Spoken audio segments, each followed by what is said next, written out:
నిర్గమాకాండము 4వ అధ్యాయము 1 నుండి 8వ వచనం వరకు చదువుకుందాం. నిర్గమాకాండము 4వ అధ్యాయము 1 నుండి 8 వచనాలు. అందుకు మోషే, చిత్తగించుము, వారు నన్ను నమ్మరు, నా మాట వినరు, యెహోవా నీకు ప్రత్యక్షము కాలేదందురు అని ఉత్తరం ఇయ్యగా, యెహోవా నీ చేతిలోనిదేమిటి అని అతనిని అడిగాను. అందుకు అతడు కర్ర అనెను. అప్పుడు ఆయన నేలను దాన్ని పడవేయమనెను. అతడు దాని నేల పడవేయగానే అది పామాయెను. మోషే దాని నుండి పారిపోయాను.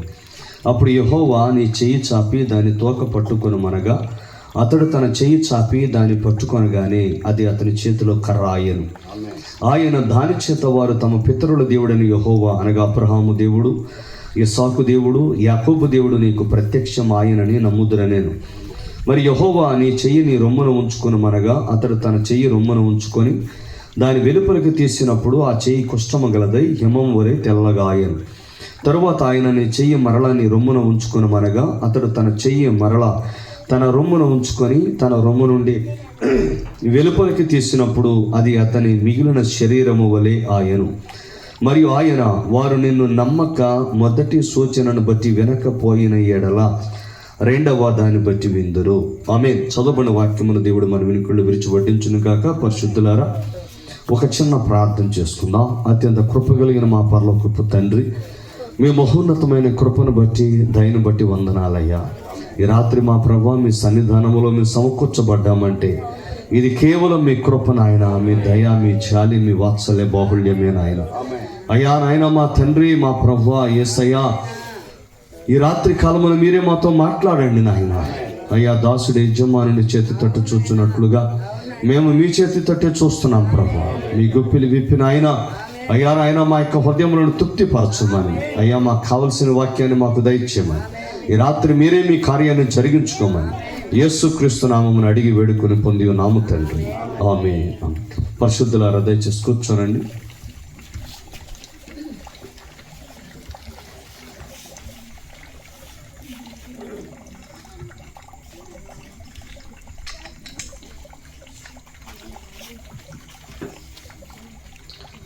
ప్రియమైన దేవుని పిల్లలారా, మీతో దేవుని వాక్యాన్ని పంచుకోవడానికి నన్ను ప్రేమపూర్వకంగా ఆహ్వానించిన మన ప్రశస్త దైవజనులు పాస్టర్ ప్రసాద్ గారికి నా హృదయపూర్వక శుభాకాంక్షలు. మరి అదేవిధంగా కూడి వచ్చిన పరిశుద్ధులందరికీ ప్రభువైన యేసుక్రీస్తు నామమున నా హృదయపూర్వక శుభాకాంక్షలు తెలియజేస్తూ ఉన్నాను. ఈ రాత్రి మీరు దేవుని సన్నిధానంలోనికి రావటం చాలా మంచిది. ఎందుకంటే మనము ఉండగలిగినటువంటి అత్యంత శ్రేష్టమైనటువంటి స్థలము ఏదైనా ఈ భూమి మీద ఉన్నదంటే అది కేవలము దేవుని సన్నిధిని మాత్రమే నమ్ముచు ఉన్నాను. హల్లెలూయా. సరే, ఈ రాత్రి ఒక చిన్న అంశాన్ని మనం ధ్యానం చేద్దాం. అదేమిటంటే కృప వెంబడి తీర్పు వచ్చుట. కృప వెంబడి తీర్పు వచ్చుట. ప్రియమైన దేవుని పిల్లలారా, మనం ఇక్కడ చదివినటువంటి లేఖన భాగములో దేవుడు మోషేకు ప్రత్యక్షమై తన ప్రజలను విడిపించడానికి ఐగుప్తుకు వెళ్ళమని ఆయన మోషేకు ఆజ్ఞయిస్తున్నటువంటి క్రమములో మోషే ఏమంటున్నాడంటే, అయ్యా, ఆ ప్రజలు నన్ను నమ్మరు, నన్ను దేవుడు పంపాడు అంటే వారు నన్ను నమ్మరు. మరి నేను వెళ్ళి నీవు నాకు ప్రత్యక్షమయ్యావు అని చెప్పాలంటే నాకు కొన్ని సూచనలు కావాలి, నేనేం చేయను అని అడిగినప్పుడు దేవుడు ఆయనకి 2 సూచనలు ఇచ్చాడు. హల్లెలూయా. మొదటి సూచన ఏమిటంటే, మనందరం చదివినటువంటి లేఖన భాగంలో అక్కడ ఏమని వ్రాయబడి ఉన్నదంటే, ఆయన మోషేను అడుగుతున్నాడు, నీ చేతిలో ఏమో ఉన్నది అని. కర్ర అన్నాడు. కర్ర నేలపడై అన్నాడు. అది పాము అయ్యింది. మరలా దాన్ని తోక పట్టుకోమన్నాడు. మరలా అది ఏమైందంటే కర్ర అయ్యింది. హల్లెలూయా. రెండవ సూచన ఇస్తున్నాడు. ఆ రెండవ సూచన ఏమిటంటే, నీ కుడి చేతిని ఛాతికి ఆనించుకో అని చెప్పాడు. దాన్ని వెలుపలికి తీసినప్పుడు అది హిమమంతా కుష్ఠము కలిగిందిగా ఉంది. మరలా నీ చేతిని రొమ్ము మీద పెట్టుకో అన్నాడు. మరలా రొమ్ము నుండి అది వెలుపలికి తీసినప్పుడు ఆ కుష్ఠ వ్యాధి పోయింది. ప్రియమైన దేవుని పిల్లలారా, దేవుడు ఎందుకు ఈ ప్రవక్తకి 2 సూచనలు ఇస్తున్నాడంటే, ఈ 2 సూచనలు మానవుని యొక్క విమోచనకు సంబంధించిన సూచనలుగా ఉన్నాయి. మూడవ సూచన, నీళ్లు తీసి ఏటి మీద పోసినప్పుడు, అనగా ఏటి గట్టు మీద పోసినప్పుడు అవి రక్తముగా మారుతున్నాయి. ఆ యొక్క సూచన తీర్పుకు సూచనగా ఉన్నది. ప్రియమైన దేవుని పిల్లలారా, ఈ రెండు సూచనలు విమోచనకు ఎలా సాదృశ్యము అని అంటే, దేవుని కృపకు ఎలా సాదృశ్యము అంటే, మొదటగా ఆయన చెప్పినటువంటి ఆ మొదటి సూచన, నీ చేతిలో ఉన్న కర్రను నేల పడవేయమన్నప్పుడు అది పామాయను కదా. హల్లెలూయా. అయితే ఆ కర్ర ఎవరిని సూచిస్తుందంటే సాక్షాత్తు ప్రభువైన యేసుక్రీస్తుని సూచిస్తూ ఉంది. ఆయన జీవవృక్షం అయి ఉన్నాడు. ఆయన అనేకులను బ్రతికించేటటువంటి వ్యక్తిగా ఉన్నాడు. అయితే ఆ జీవవృక్షం ఈ లోకానికి వచ్చినప్పుడు, ఈ భూమి మీదకి వచ్చినప్పుడు ఆ జీవవృక్షం ఎలా మారింది అని అంటే, ప్రియమైన దేవుని పిల్లలారా, పాపముగా ఆయన మారాడు. సర్వలోక మానవాళి యొక్క పాపములన్నీ ఆయన తనపై వేసుకొని ఆయన ఎలా మారాడు అని అంటే పాపముగా మారాడు. వాస్తవానికి ఆయన జీవితంలో ఏ పాపము లేదు. ఎందుకంటే పాపమునకు తావులేనటువంటి జన్మ ఆయన జన్మించాడు. కన్యక గర్భవతి కుమారుని కరును, ఆయనకు ఇమ్మానుయేలును పేరు పెట్టుదురని యెషయా ప్రవక్త 750 సంవత్సరాల క్రితమే ప్రవచించగా, ఆ ప్రవచన నెరవేర్పే ప్రభువైన యేసుక్రీస్తు యొక్క పుట్టుకని మీకు మనవి చేస్తా ఉన్నా. హల్లెలూయా. ఆయన జన్మలో పాపము లేదు, ఆయన జీవితంలో పాపము లేదు. ఆయన ఈ భూమి మీద నివసించినంత కాలం ఆయన ఏమని సవాలు చేస్తూ బ్రతికాడంటే, నాలో పాపమున్నదని ఎవడు నిరూపించగలడు? మీరు నన్ను నమ్మకపోయినా పర్వాలేదు, నేను చేస్తున్న క్రియలే నా గురించి సాక్ష్యం ఇస్తున్నాయి గనుక ఆ క్రియలను చూచి, సాక్ష్యమిస్తున్న క్రియలను చూచి నన్ను నమ్మండి అని ప్రభువైన యేసుక్రీస్తు వారు సవాలు చేశారు. హల్లెలూయా. ప్రియమైన దేవుని పిల్లలారా, ఆయన జీవవృక్షమై ఈ లోకానికి వచ్చి పాపము లేని వానిగా, పాపరహితునిగా జీవించి సర్వలోక మానవాళి యొక్క పాపములను తనపై వేసుకొని వారి పాపముల విషయంలో ప్రాయశ్చిత్తము చేయటానికి తన రక్తమునంతా ధారపోసి వారిని విడిపించడానికి ఆయన చేసినటువంటి ప్రయత్నమే కలువరి శిలువలో ఆయన చేసిన యాగమని మనం చేస్తున్నాం. హల్లెలూయా. సర్వ పాప పరిహారం రక్త ప్రోక్షణం ఆవశ్యకం. తద్రక్త పరమాత్మేన పుణ్యదాన బలియాగమని శ్లోకం చెబుతా ఉన్నది. హల్లెలూయా. సర్వ పాప పరిహారం అనగా సర్వ పాపముల యొక్క పరిహారము కోసము ఆయన ఏం చేస్తున్నాడంటే రక్త ప్రోక్షణం ఆవశ్యకం. అంటే ఈ పాపాలన్నీ పరిహరించబడాలంటే రక్తాన్ని ప్రోక్షించాలి, రక్తాన్ని ప్రోక్షించాలి. కానీ ఆ రక్తం ఎవరి? తద్రక్తం ఎవరిది? ఆ రక్తం ఎవరిదై ఉండాలి అంటే ఆ రక్తం పరమాత్ముడిదై ఉండాలి. హల్లెలూయా. తద్రక్తం పరమాత్మేనా, అది పరమాత్ముని రక్తమై ఉండాలి. అయితే ఆ పరమాత్మని రక్తం కూడా ఎలా చిందించబడాలి అంటే పుణ్య దాన బలియాగముగా చిందించబడాలి. అంటే ఉచితముగా, దానముగా ఒక బలియాగం చేస్తున్నటువంటి గొర్రె పిల్ల ఏ విధంగా రక్తము చిందిస్తుందో ఆ విధముగా లోక పాపములను మోసుకొని పోవచ్చున్న దేవుని గొర్రె పిల్ల ఆ కలువరి శిలువలో యాగమై ఆయన తన యొక్క ప్రజల పాపముల విషయంలో ప్రాయశ్చిత్తం చేశాడు. మరి రక్తమే ఎందుకు చిందించబడాలండి? పాపముల విషయంలో రక్తము చిందించబడితేనే పాపములకు ఎందుకు పరిహారం అంటే, ప్రియమైన దేవుని పిల్లలారా, మొట్టమొదటిసారిగా ఈ లోకములోనికి పాపము ప్రవేశించింది రక్తము ద్వారానే. హల్లెలూయా. ఏదైనా తోటలో అక్కడ రక్తము యొక్క కలయికను బట్టే పాపం ఈ లోకంలోనికి ప్రవేశించింది. అప్పటి వరకు పాపం అనేది లేదు. అయితే ఎప్పుడైతే రక్త కలయిక ద్వారా పాపము ప్రవేశించిందో అప్పుడే దేవుడు చెప్పాడు ఆదికాండం 3వ అధ్యాయం 15వ వచనములో, నేను స్త్రీ సంతానముగా వచ్చి నేను సర్పం యొక్క తలను చెత్తగొట్టి మీ అందరికీ పునరుద్ధానం కలుగజేస్తానని చెప్పాడు ఆయన. హల్లెలూయా. ప్రియమైన దేవుని పిల్లలారా, ఆ సర్పం యొక్క తలను చెత్తగా దొరకడం అంటే మరణము యొక్క తలను చెత్తగా కొట్టడమే. అవునా? మీరు అడవిలోకి వెళుతూ ఉన్నారు, ఒక జంతువు మీ మీదకు సడన్గా అకస్మాత్తుగా దాడి చేసింది. దాని కాలు విరిచేశారు మీరు పట్టుకొని, లేకపోతే మీ దగ్గర కత్తితో దాని కాలు తెగ్గొచ్చారు. అయితే చనిపోయిందా? అది ఇంకా మిమ్మల్ని పట్టుకొనే ఉంటుంది. హల్లెలూయా. దాని తోకను కోసేశారు, ఇంకా అది మిమ్మల్ని పట్టుకొనే ఉంటుంది. దాని ఇంకొక 3 కాళ్ళు కోసేశారు, అయినా మిమ్మల్ని పట్టుకొనే ఉంటుంది. కానీ దాని తలను తెగ నరికితే మిమ్మల్ని పట్టుకొని ఉంటుందాక? ప్రభు అయిన యేసుక్రీస్తు వారు కలువరి శిలువలో చేసింది కూడా అదే. ఆయన సర్పము యొక్క తలను చెత్తగా దొరికారు ఆయన. హల్లెలూయా. అనగా మరణము యొక్క తలను ఆయన ఏం చేశాడు? చెత్తగా కొట్టాడు ఆయన. తన చావు చేత చావునే చంపేసినటువంటి మహానుభావుడు ప్రభు అయిన యేసుక్రీస్తు. హల్లెలూయా. ప్రియమైన దేవుని పిల్లారా, ఇప్పుడు ఆయన ఈ లోకానికి ఎందుకు వచ్చాడంటే విమోచించడానికి వస్తున్నాడు. హల్లెలూయా. ఆ విమోచన తన రక్తాన్ని చిందించి తన ప్రజలను విడిపిస్తున్నాడు ఆయన. విమోచన అనగా అర్థం ఏమిటంటే, మీకు అర్థమయ్యేలా చెప్తాను. ఈ కాల ప్రవక్త విలియం బ్రన్హామ్ గారు చెప్పిన మాదిరినే తీసుకొని చెప్తాను. మీ ఇంటిలో ఉన్నటువంటి ఒక పాత్ర మీరు తీసుకొని వెళుతూ ఉన్నారు బయటికి, అకస్మాత్తుగా అది పడిపోయింది, నేల మీద లేక బురదలో పడిపోయింది.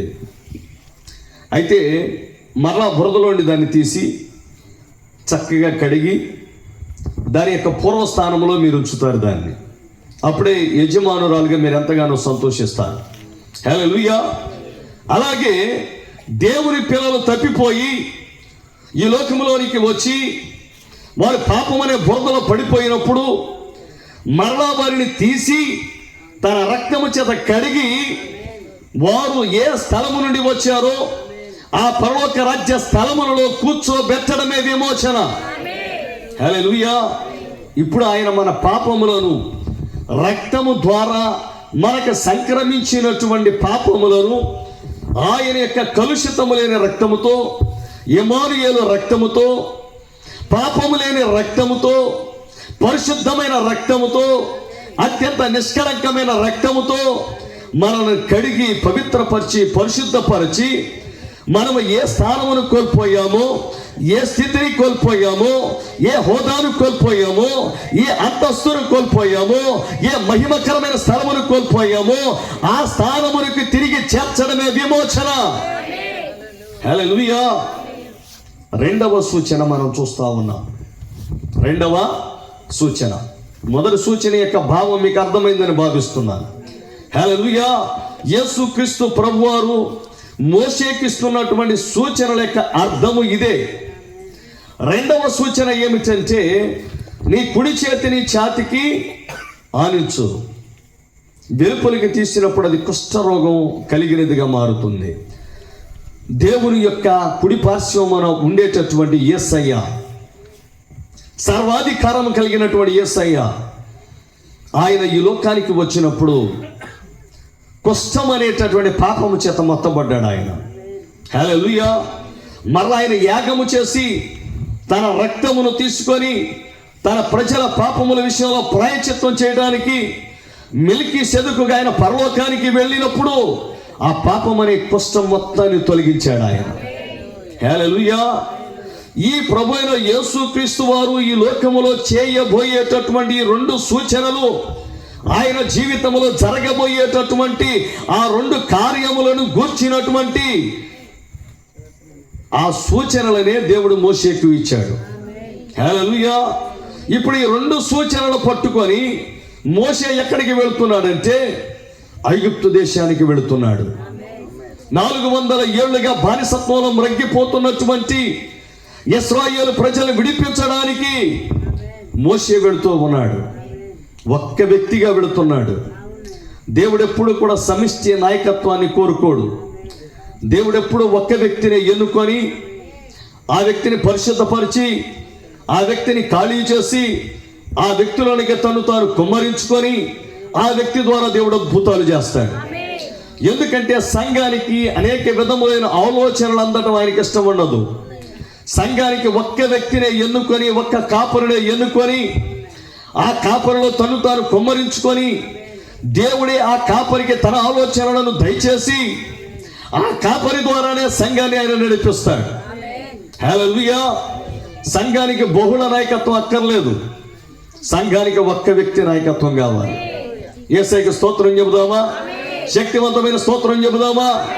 ఇప్పుడు తన చేతిలో వంకర కర్ర తీసుకొని ఈ గొర్రెల కాపరి అయిన మోషే దేవుని గొర్రెలను విడిపించడానికి ఐగుప్తు దేశానికి వెళ్తున్నాడు. ఆ కాలంలో ప్రపంచ దేశాలలో ఉన్నటువంటి ఆ సామ్రాజ్యాలను ఓడించి గజగజలాడిస్తున్నటువంటి ఐగుప్తు దేశానికి బయలుదేరి వెళ్తున్నాడు. ఐగుప్తు దేశం అంటే మాటలు కాదండి. వారు కట్టినటువంటి పిరమిడ్లు నేటికి ఏ మానవుడు, ఏ శాస్త్రవేత్త కట్టడానికి కూడా సాహసించడం లేదు. అసలు ఎలా కట్టారో తెలియటం లేదు. హల్లెలూయా. అటువంటి శాస్త్ర సాంకేతిక రంగాల్లో అత్యంత పురోగతి సాధించినటువంటి ఐగుప్తు దేశం మీదకి ఒక 80 సంవత్సరాల వృద్ధుడు చేతిలో వంకర కర్ర పట్టుకొని, ఆ గొర్రెల కాపరి కర్రను పట్టుకొని ఆ దేవాది దేవుని అగ్ని స్తంభాన్ని కలిగి ఆయన వెళ్తూ ఉన్నాడు. ఎందుకంటే వారి ఇంటిలో పుట్టినటువంటి వారి సహోదరుడైనటువంటి యోసేపును దేవుడు ప్రవక్తగా ఎన్నుకుంటే ఆ ప్రవక్త నాయకత్వాన్ని వాడు తృణీకరించిన కారణాన వారు ఐగుప్తు దేశానికి రావాల్సి వచ్చింది. ప్రియమైన దేవుని పిల్లలారా, నా తమ్ముడే ప్రవక్త, నా తమ్ముడు చెప్తే నేను వినాలా? వారేమీ పిచ్చివాళ్ళేమీ కాదు, వారేమీ అమాయకులేమీ కాదు. వారు దేవుని చేత అభిషేకించబడిన ప్రజలు. హల్లెలూయా. యోసేపు యొక్క సహోదరులు పరలోక రాజ్యముతో నేరుగా సంబంధం కలిగిన వ్యక్తులు. ఎందుకంటే యోసేపు కలస్తే ఆ కళ యొక్క భావాన్ని చెప్పింది అనలే. అవునా?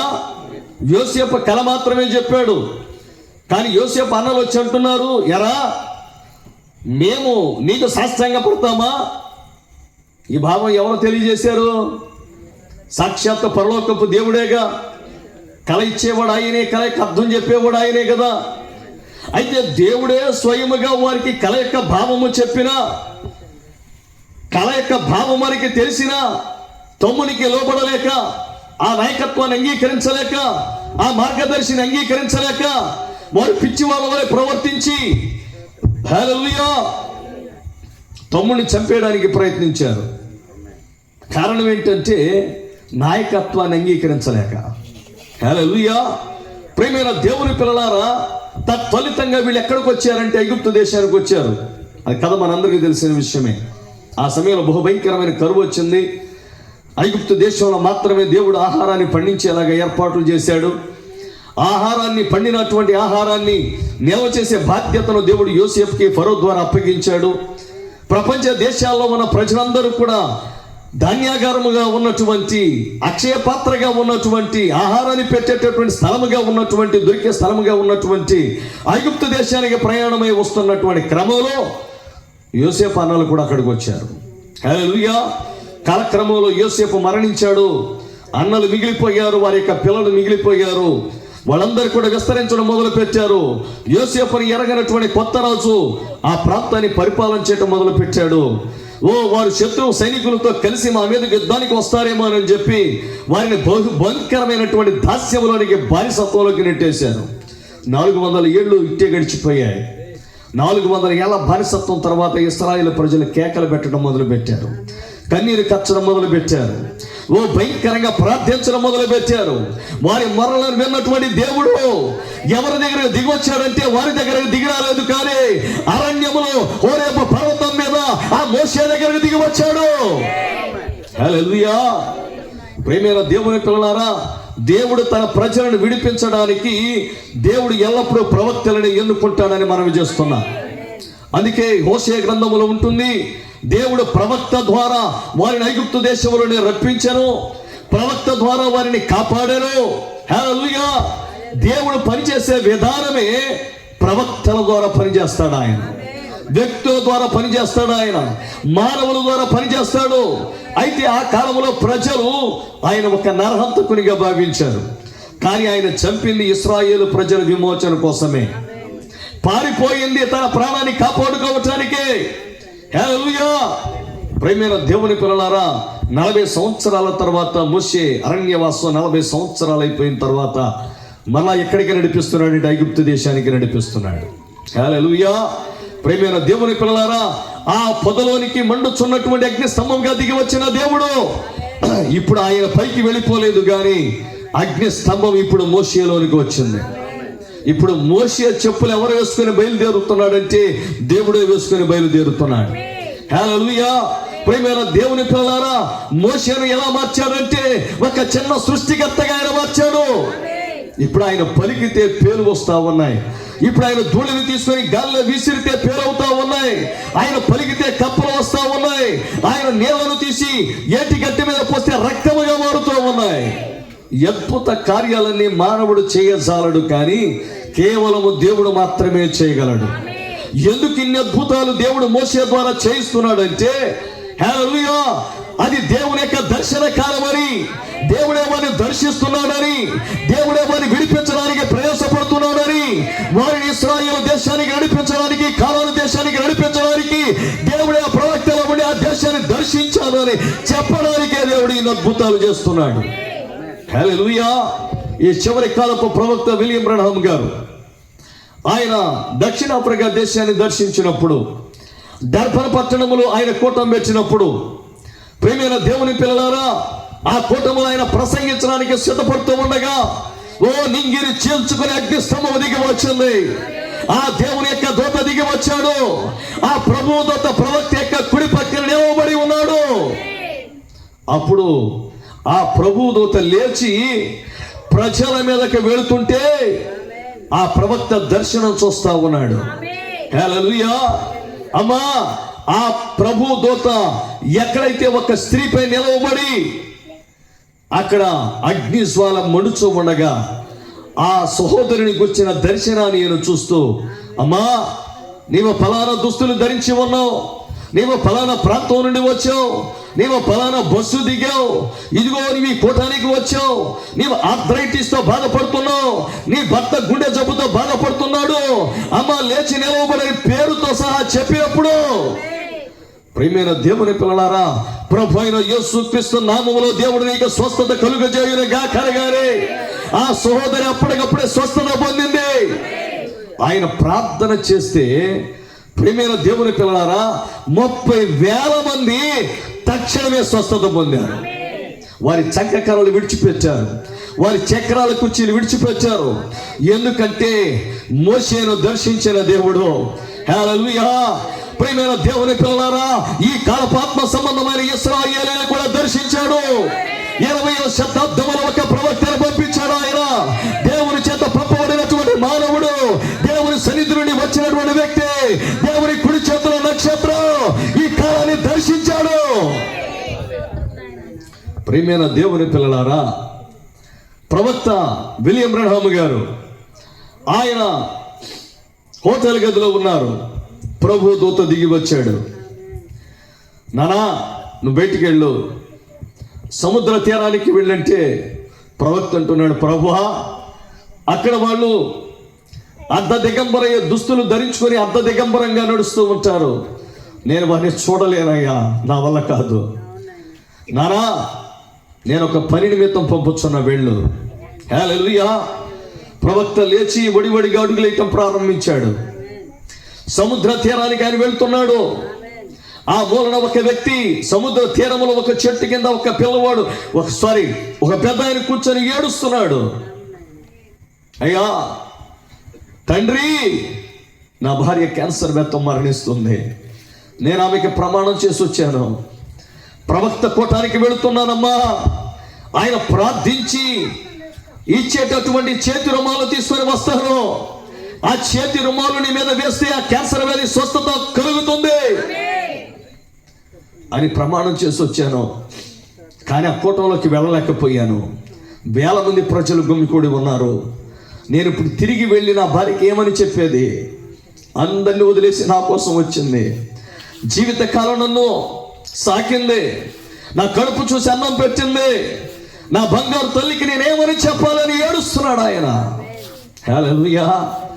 ఆ సమయంలో ప్రవక్త బ్రన్హామ్ గారు వెళుతూ ఉన్నారు. ఆ వ్యక్తిని దాటుకొని వెళ్తుంటే దేవుని దూత దిగొచ్చి అన్నాడు, ఆగో అన్నాడు. అనగానే ఏంటి ప్రభా, చిత్తము ప్రభు అని దాసుడు ఆలకిస్తున్నాడంటే వెనక్కి తిరిగి చూడు. ఆయన ఎప్పుడైతే టోపీ తీసి వెనక్కి తిరిగి చూడగానే ఆ చెట్టు కింద కూర్చున్నటువంటి వ్యక్తి అదే సమయంలో తల ఎత్తి చూచి బ్రదర్ బ్రదర్ అని ఏడ్చుకుంటూ పరిగెత్తుకుంటూ వస్తున్నాడు. అయ్యా, నేను మీ దగ్గరకు రాలేకపోయాను, కానీ నేను సేవిస్తున్న దేవుడే మిమ్మల్ని నా దగ్గరకు పంపాడయ్యా. హల్లెలూయా. ప్రియమైన దేవుని పిల్లలారా, అప్పుడు ప్రవక్తకు దేవుడు బయలుపరిస్తే ఆయన చెబుతున్నారు, నీ యొక్క భార్య యొక్క క్యాన్సర్ వ్యాధి నయమవుతుంది, ఆవిడ సజీవురాలుగా మారతారు, ఆవిడ తిరిగి జీవిస్తారు అని ఆ కచ్చిపు తీసి చెయ్యి పెట్టి ప్రార్థన చేసి పంపారు. ఆ తర్వాత ఆ పెద్ద ఆయన మరొక కోటంలోనికి వచ్చి సాక్ష్యం ఇస్తున్నారు. నేను ఇంటికి తీసుకుని వెళ్ళి ఆ చేతి రుమాలు వేసిన మరుక్షణమే నా భార్య సంపూర్ణ స్వస్థత పొందింది, క్యాన్సర్ వ్యాధి నుండి సంపూర్ణ విడుదల పొందింది. ప్రియమైన దేవుని పిల్లలారా, మోషేలో ఉండి ఐగుప్తు దేశాన్ని దర్శించినటువంటి అదే దేవుడు ఈ చివరి కాలపు ప్రవక్తలో ఉండి ఈ ప్రపంచాన్ని దర్శించాడు. ఆయన అదే పట్టణములో, డర్బన్ పట్టణములో ఒక పాస్టర్ గారు ఆ కూటములో ఉండి ప్రవక్త యొక్క పరిచర్యను చూచి ఆ పరిచయలోనికి అగ్నిస్తంభం ఏ విధంగా దిగి వచ్చి ప్రజలను స్వస్థపరుస్తుందో, దేవుడు ఎటువంటి కార్యాలు చేస్తున్నాడో కుంటి వారు చూస్తూ ఉన్నారు, కాళ్ళు లేని వారు నడుస్తూ ఉన్నారు, స్ట్రెచర్స్ మీద ఉన్నవారు లేచి గొంతులేస్తూ ఉన్నారు. ఇటువంటి అద్భుత కార్యాలన్నీ చూచి ఆయన తన స్నేహితుడు తనతో కలిసి పనిచేస్తున్న స్వార్థ పొలములో పనిచేస్తున్న తన జత పనివాడైన ఒక పాస్టర్ గారికి చెప్పడానికి వెళ్ళి, అయ్యా, దేవుడే మనల్ని దర్శిస్తున్నాడు, ఇది దేవుని దర్శన కాలం, this is our visitation of God, ఇది దేవుని దర్శన గడియ అని చెబితే అతను నవ్వాడు. ఇలాంటి కాలములో అద్భుతాలు ఉన్నాయా, మహత్కార్యాలు ఉన్నాయా, సూచక్రియలు ఉన్నాయా, పిచ్చోడివి నువ్వు అని చెప్పాడు.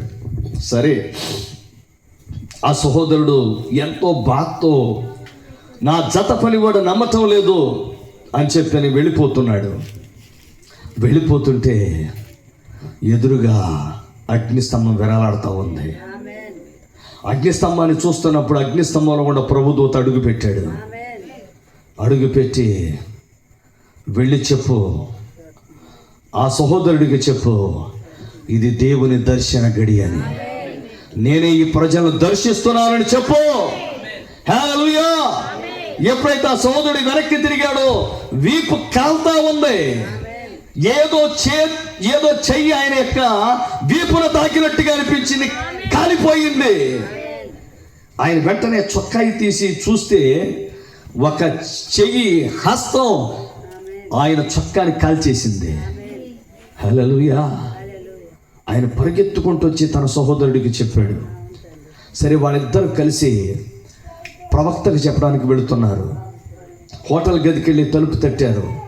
ప్రవక్త అన్నాడు, మీరేం మాట్లాడకండి, ఏం జరిగిందో నేను చెప్తా అన్నాడు. ఆయన, సహోదరా, మీరు ఈ సహోదరునికి చెప్పడానికి వెళ్ళారు, కానీ ఆయన నమ్మలేదు. ప్రభుదూత ప్రత్యక్షమయ్యాడు, అగ్నిస్తంభంలో కూడా ప్రత్యక్షమయ్యాడు. ఆయన చెప్పాడు, ఇది దేవుని దర్శన గడి అని. ఇల్లు సహోదరునికి చెప్పమన్నాడు. మీ దగ్గర ఉన్న చొక్కాయి ఇవ్వండి అన్నాడు. ఆయన, చొక్కాయి ఇవ్వాలా అని అంటే, మీరు ఆ చొక్కా తీసుకొచ్చారు కదా, ప్రభుదూత చేయి పెట్టాడు కదా, కాలింది కదా, ఇప్పుడు నా కుడి చేయి పెడితే కరెక్ట్గా సరిపోద్ది అన్నాడు ఆయన. హల్లెలూయా. వెంటనే ఆ చొక్కాయి తీగానే ఆయన తన కుడి చేయి పెట్టగానే ఖచ్చితంగా అందులో ఇమిడిపోయింది. ప్రవక్త ఇక్కడే ఉన్నాడు. హల్లెలూయా. అక్కడ చొక్కాయి కాలింది. ఆమేన్. అక్కడికి ఎవరు వెళ్ళారు? ప్రియమైన దేవుని పిల్లలారా, ఆ ప్రవక్తలో ఉన్న దేవుడేనా? ఇప్పుడు ప్రవక్త చెయ్యి అక్కడికి వెళ్ళిందా? హల్లెలూయా. ఎలీషా ఇక్కడే ఉన్నాడు. ఆ సిరియా రాజు తన అంతఃపురంలో మాట్లాడుకుంటున్న మాటలు తెలియజేస్తున్నాడు. ఆమేన్. గెహజీ, ఆ నయమాను, ఆ మనుషుడు రథం దిగి నీ దగ్గరకు వస్తున్నప్పుడు నా మనసు నీతో కూడా రాలేదా? ఆమేన్. ప్రవక్తలు ప్రయాణం చేయగలరా? వారి ఆత్మల ప్రయాణం చేయగలవా? యేసయ్యకి స్తోత్రం చెబుదామా? ప్రియమైన దేవుని పిల్లలారా, ఇవి మన కన్నులకు ఆశ్చర్యం అవ్వచ్చు, మన వినటానికి విడ్డూరంగా ఉండొచ్చు, కానీ ఇవి సజీవ సాక్ష్యాలు. హల్లెలూయా. మరుసటి రోజు ప్రవక్త ఆయన హోటల్ గదిలో ఉంటే డర్బన్ మేయర్ వచ్చి, బ్రదర్ ఒక్కసారి మీరు బయటకు రాగలరా అని అడిగారు. ఓకే సార్ వస్తాను. ఆయన బయటకు వచ్చినప్పుడు 7 ట్రక్కుల నిండా చక్క కర్రలు, వీల్ చైర్స్ ఇవన్నీ వేసుకొని స్వస్థత పొందిన వారు ఆ ట్రక్కుల ముందు కేవలము నమ్మము, సమస్త కార్యములు సాధ్యమే అని నేను ఇలా అంటాను. ఇది మన పరలోక జాతీయ గీతం, అది వారు పాడుకుంటూ వెళుతున్నారు. హల్లెలూయా. ప్రియమైన దేవుని పిల్లలారా, మన దేవుడు ప్రేమ కలిగిన దేవుడు. ఓ ప్రభువైన యేసుక్రీస్తు జాలి కలిగిన దేవుడు, తన ప్రజలను పట్టించుకునే దేవుడు. హల్లెలూయా. ఆయన వారి అవసరతలను కనిపెట్టి చూచే దేవుడు. అవసరతల్లో ఆయన వారికి తోడుగా ఉండే దేవుడు, వారిని స్వస్థపరిచే దేవుడు. మనందరికీ తెలిసినటువంటి విషయమే. అందరూ దయచేసి నా వైపు చూడగలరా ప్లీజ్? హల్లెలూయా. మీరు నా వైపు చూడకుండా వాక్యం వింటే అది దేవుణ్ణి అగౌరవపరిచినట్లు. అవునా? మీరు ఎవరితోనైనా మాట్లాడుతున్నప్పుడు వారు మీకెళ్ళి చూడకుండా నేల చూపులు చూస్తున్నారు అనుకోండి, మీరు వెంటనే లేచి అక్కడి నుంచి వెళ్ళిపోతారు. కారణం ఏంటి? నేను వింటున్నానుగా, చెవులు వింటున్నాయి కదా అంటే చెవులకు కళ్ళకు మధ్యలో సమన్వయం ఉంటే, హల్లెలూయా, చెవులు వినాలి, కళ్ళు చూడాలి. అవునా కదా? ఐ టు ఐ కాంటాక్ట్ ఉండాలి. నేను ఒకసారి ఒక తర్జుమాదారు నన్ను అడిగాడు, అనా నేను తర్జుమా చేసేటప్పుడు ఏం చేయాలంటే ప్రజల కళ్ళల్లోకి చూసి తర్జుమా చేయని చెప్పా. అదేంటన్నా అన్నాడు. నువ్వు ఇలా ఉంచి ప్రసంగం చేస్తుంటే ఎవడింటాడు నీ మాట? ఎవరంటారు? నువ్వు ప్రసంగం చేసేటప్పుడు ప్రజల్ని గౌరవించాలి కదా. దేవుని పిల్లల్ని గౌరవించాలంటే వాళ్ళ కళ్ళల్లోకి కళ్ళు పెట్టి చూస్తూ ప్రసంగం చేయాలి. అవునా కదా? తల వంచి మనం మాట్లాడకూడదు. ఆమేన్. యేసయ్యకి స్తోత్రం చెబుదామా? అందన్న వంక చూడగలరా? ఓ హల్లెలూయా. యేసయ్యకి శక్తివంతమైన స్తోత్రం చెబుదామా? సంతోషవంతమైన స్తోత్రం చెబుదామా? ప్రియమైన దేవుని పిల్లలారా, ఇది దేవుని యొక్క దర్శన కాలం. దేవుడే కాలాన్ని దర్శించాడు. ఈ తరములో ఆయన తన యొక్క ప్రవక్తను లేవనెత్తి ప్రపంచాన్ని 7 సార్లు చుట్టేలా చేసి, హల్లెలూయా, తన పిల్లల అవసరతను ఆయన తీర్చాడు. ఒకసారి ఒక నల్ల జాతి స్త్రీ, మనందరికీ తెలిసినటువంటి విషయమే, కానీ పరిశుద్ధాత్ముడు మరొకసారి జ్ఞాపకం చేస్తా ఉన్నాడు. ఆవిడ వాక్యం చదువుతా ఉన్నారు. ఏలియా ద్వారా ఎటువంటి అద్భుతాలు జరిగాయో, సారెపతి విధవరాలు యొక్క కుమారుని మరణ పడకల మీద నుండి దేవుడు ఏ విధంగా లేవనెత్తాడో అది చదివి ఆమెకు ఒక ప్రేరేపణ వచ్చింది. ఆ కాలంలో ఏలియా ఉన్నాడు కాబట్టి సారెపతి విధవరాలు యొక్క కుమారుడు బ్రతికాడు. మరి నా ఏలియా ఎక్కడా? హల్లెలూయా. నా ఏలియా ఎక్కడా అని ఆవిడ ప్రార్థన చేయడం మొదలు పెట్టారు. ఆమేన్. ప్రియమైన దేవుని పిల్లలారా, దేవుని పిల్లలు దేవుని ఆత్మ చేత నడిపించబడతారు. ప్రవక్త ఎక్కిన విమానం టేకాఫ్ అయ్యింది, వెళ్తా ఉంది. కరెక్ట్గా ఆవిడ ఉన్నటువంటి ప్రాంతం మెంఫిస్, టెన్నెసీ అని అనుకుంటాను, తప్పైతే క్షమించాలి, సబ్జెక్టు కరెక్షన్. హల్లెలూయా. అక్కడికి వచ్చేటప్పటికి దేవదూత ఇంజిన్లో ఏలు పెట్టాడు. విమానం ఇంజిన్లో సమస్య వచ్చింది. పైలట్ ఇమ్మీడియట్ గా ఎమర్జెన్సీ ల్యాండింగ్ అన్నాడు. వెంటనే ఆ మెంఫిస్, టెన్నెసీ రాష్ట్రంలో మెంఫిస్ అనే ప్రాంతంలో అది కిందకు దిగింది. హల్లెలూయా. ప్రయాణికులందరూ బయటికి వెళ్తా ఉన్నారు. దేవుడు ప్రవక్త దగ్గరికి వచ్చి అన్నాడు, బయటికి రా అన్నాడు. ప్రభువా, నేను బయటికి వెళ్తే విమానాశ్రయంలోకి వెళ్తే మరలా ఫ్లైట్ టేకాఫ్ అయిపోద్ది, వెళ్ళిపోద్ది అన్నాడు. దేవుడు అన్నాడు, నువ్వు వచ్చేదాకా ఇది టేకాఫ్ అవ్వదు, గాల్లోకి ఎగరదు, ఎందుకంటే నీకోసమే నేను దింపాను అన్నాడు. హల్లెలూయా. మన దేవుడు అద్భుతకరుడేనా? ప్రవక్త విమానంలో బయటకు వచ్చాడు. ప్రభు దూత అంటున్నాడు, take right, take left, take right, ఎలా తిరుగు, అలా తిరుగు, కుడికెళ్ళు, ఎడమకెళ్ళు అంటున్నాడు. విమానాశ్రయం నుంచి బయటకు వచ్చేసాడు. ఆయన నడుస్తా ఉన్నాడు, దూత ద్వారా నడిపించబడతా ఉన్నాడు. హల్లెలూయా! ప్రభు ఆత్మ ద్వారా నడిపించబడుతున్నాడు. ఈ సాయంకాలమున కూడా దేవుని ఆత్మ ద్వారా నడిపించబడిన ప్రజలతో నేను మాట్లాడుతూ ఉన్నారు. హల్లెలూయా! దేవుని ఆత్మ స్వయంగా మిమ్మల్ని కొనిపోయి ఇక్కడ తీసుకుని రాకపోతే మీరు ఇక్కడికి వచ్చి ఉండేవారు కాదు. దేవుని ఆత్మ మిమ్మల్ని ఇక్కడికి నడిపించాడు. అదే ఉదయ కాలమున మంచు భయంకరంగా కురుస్తూ ఉంది. ప్రవక్త యొక్క విమానాన్ని దింపి ప్రవక్తను బయటికి తీసుకొచ్చి నడిపిస్తున్న దూత లేచి ఈమె దగ్గరకు వచ్చి, బయటికి వెళ్ళు, నీ ఏరియా వస్తున్నాడు అని చెప్పాడు. హల్లెలూయా! ఆవిడ గప్పడంత ఆశతో గబగబా బయటకు వచ్చి, ఆవిడ కొంచెం భారీకాయరాలు, గేటు మీద 2 చేతులు పెట్టుకొని చూస్తా ఉన్నారు. ఒక్కొక్క వ్యక్తి వెళుతున్నాడు. ఆవిడ లోపల తన హృదయంలో ఉన్న దేవుని ఆత్మను అడుగుతా ఉంది, ఏనేనా? కాదు. హల్లెలూయా! ఇంకొక వ్యక్తి వెళ్తున్నాడు, ఏనేనా? కాదు. ఇంకొక వ్యక్తి వెళ్తున్నాడు, ఏనేనా? కాదు. హల్లెలూయా! ఈలోపు ప్రవక్త ఆ సందులోకి రానే వచ్చేస్తా ఉన్నాడు. ఈలోపు ఈమె దేవుని ఆత్మ చెబుతున్నాడు, ఇదిగో వచ్చేసాడు నీ ప్రవక్త. ఆవిడ అప్రయత్నంగా ప్రైజ్ లార్డ్ పాస్టర్ గారు అన్నదంతే. ప్రవక్త ఒక్కసారి ఆగి, అమ్మా నేను దైవజనుడు నీకెలా తెలుసు అంటే, నిన్ను ఇక్కడికి ఏ దేవుడైతే నడిపించాడో అదే దేవుడు చెబుతున్నాడు, నిన్ను నా కోసమే నడిపించాడు అని. ప్రవక్త లోపలికి వెళ్ళి, అమ్మా పరిస్థితి ఏంటంటే, నా కుమారుడు ఇలాగా సుఖవ్యాధితో బాధపడుతూ మరణ పడకల మీద ఉన్నాడయ్యా, చీకటి చీకటి అని కేక పెడుతున్నాడయ్యా అని చెప్తే, సరే అమ్మా ముందు మీరు ప్రార్థన చేయండి అన్నారు. ఆవిడ ప్రార్థన చేశాక ప్రవక్త ప్రార్థించారు. మరుక్షణమే ఆ కుమారుడు అంటున్నాడు, వెలుగు కలిగింది, వెలుగును చూస్తున్నాడు అని. వెంటనే ఆయన ఆ కుమారుని బ్రతికించి ఆమె చేతికి అప్పగించి, కానీ కుమారుడు బతుకుచున్నాడమ్మా అని చెప్పి ఆయన విమానాశ్రయానికి రాగానే అక్కడ విమాన సిబ్బంది మైకులు అనౌన్స్ చేస్తున్నారు, విలియం మ్యారిన్ బ్రన్హామ్ అని. హల్లెలూయా! ఆయన ఎప్పుడైతే విమానంలోకి అడుగు పెట్టారో విమానం టేకాఫ్ అయిపోయింది. హల్లెలూయా! ఒక్క వ్యక్తి యొక్క ప్రార్థన, ఒక తల్లి ప్రార్థన ఆ ప్రవక్త యొక్క విమానాన్ని కిందకి దింపి ఆ ప్రవక్తను అక్కడికి నడిపించి అద్భుతాన్ని చేయించాడు ఆయన. దేవుని దర్శన కాలాన్ని మనం గుర్తించాలి. హల్లెలూయా! దేవుడు తన ప్రజలను దర్శించే దేవుడు. దేవుడు తన ప్రజల అవసరతలు తీర్చే దేవుడు. దేవుడు తన ప్రజలను పట్టించుకునే దేవుడు. హల్లెలూయా! మోషే ప్రవక్తను పంపి, ప్రియమైన దేవుని పిల్లలారా, అనేక అద్భుతాలు, మహత్కార్యాలు, సూచక్రియలు చేసి అక్కడ ఇశ్రాయేలు ప్రజలకు విమోచన, ఐగుప్తు ప్రజలకు తీర్పును తీరుస్తూ ఉన్నాడు ఆయన. విమోచనము తీర్పు 2 కలిసే ప్రయాణం చేస్తాయి. అవునా? నోవహు కాలంలో ఏ నీళ్ళైతే నోవహు ఓడను పైకెత్తి నోవహుకి విమోచన కలుగు చేశాయో అదే నీళ్లు ఆ వర్తమానాన్ని నమ్మని ప్రజలకు తీర్పు తీర్చాయి. ఆమేన్.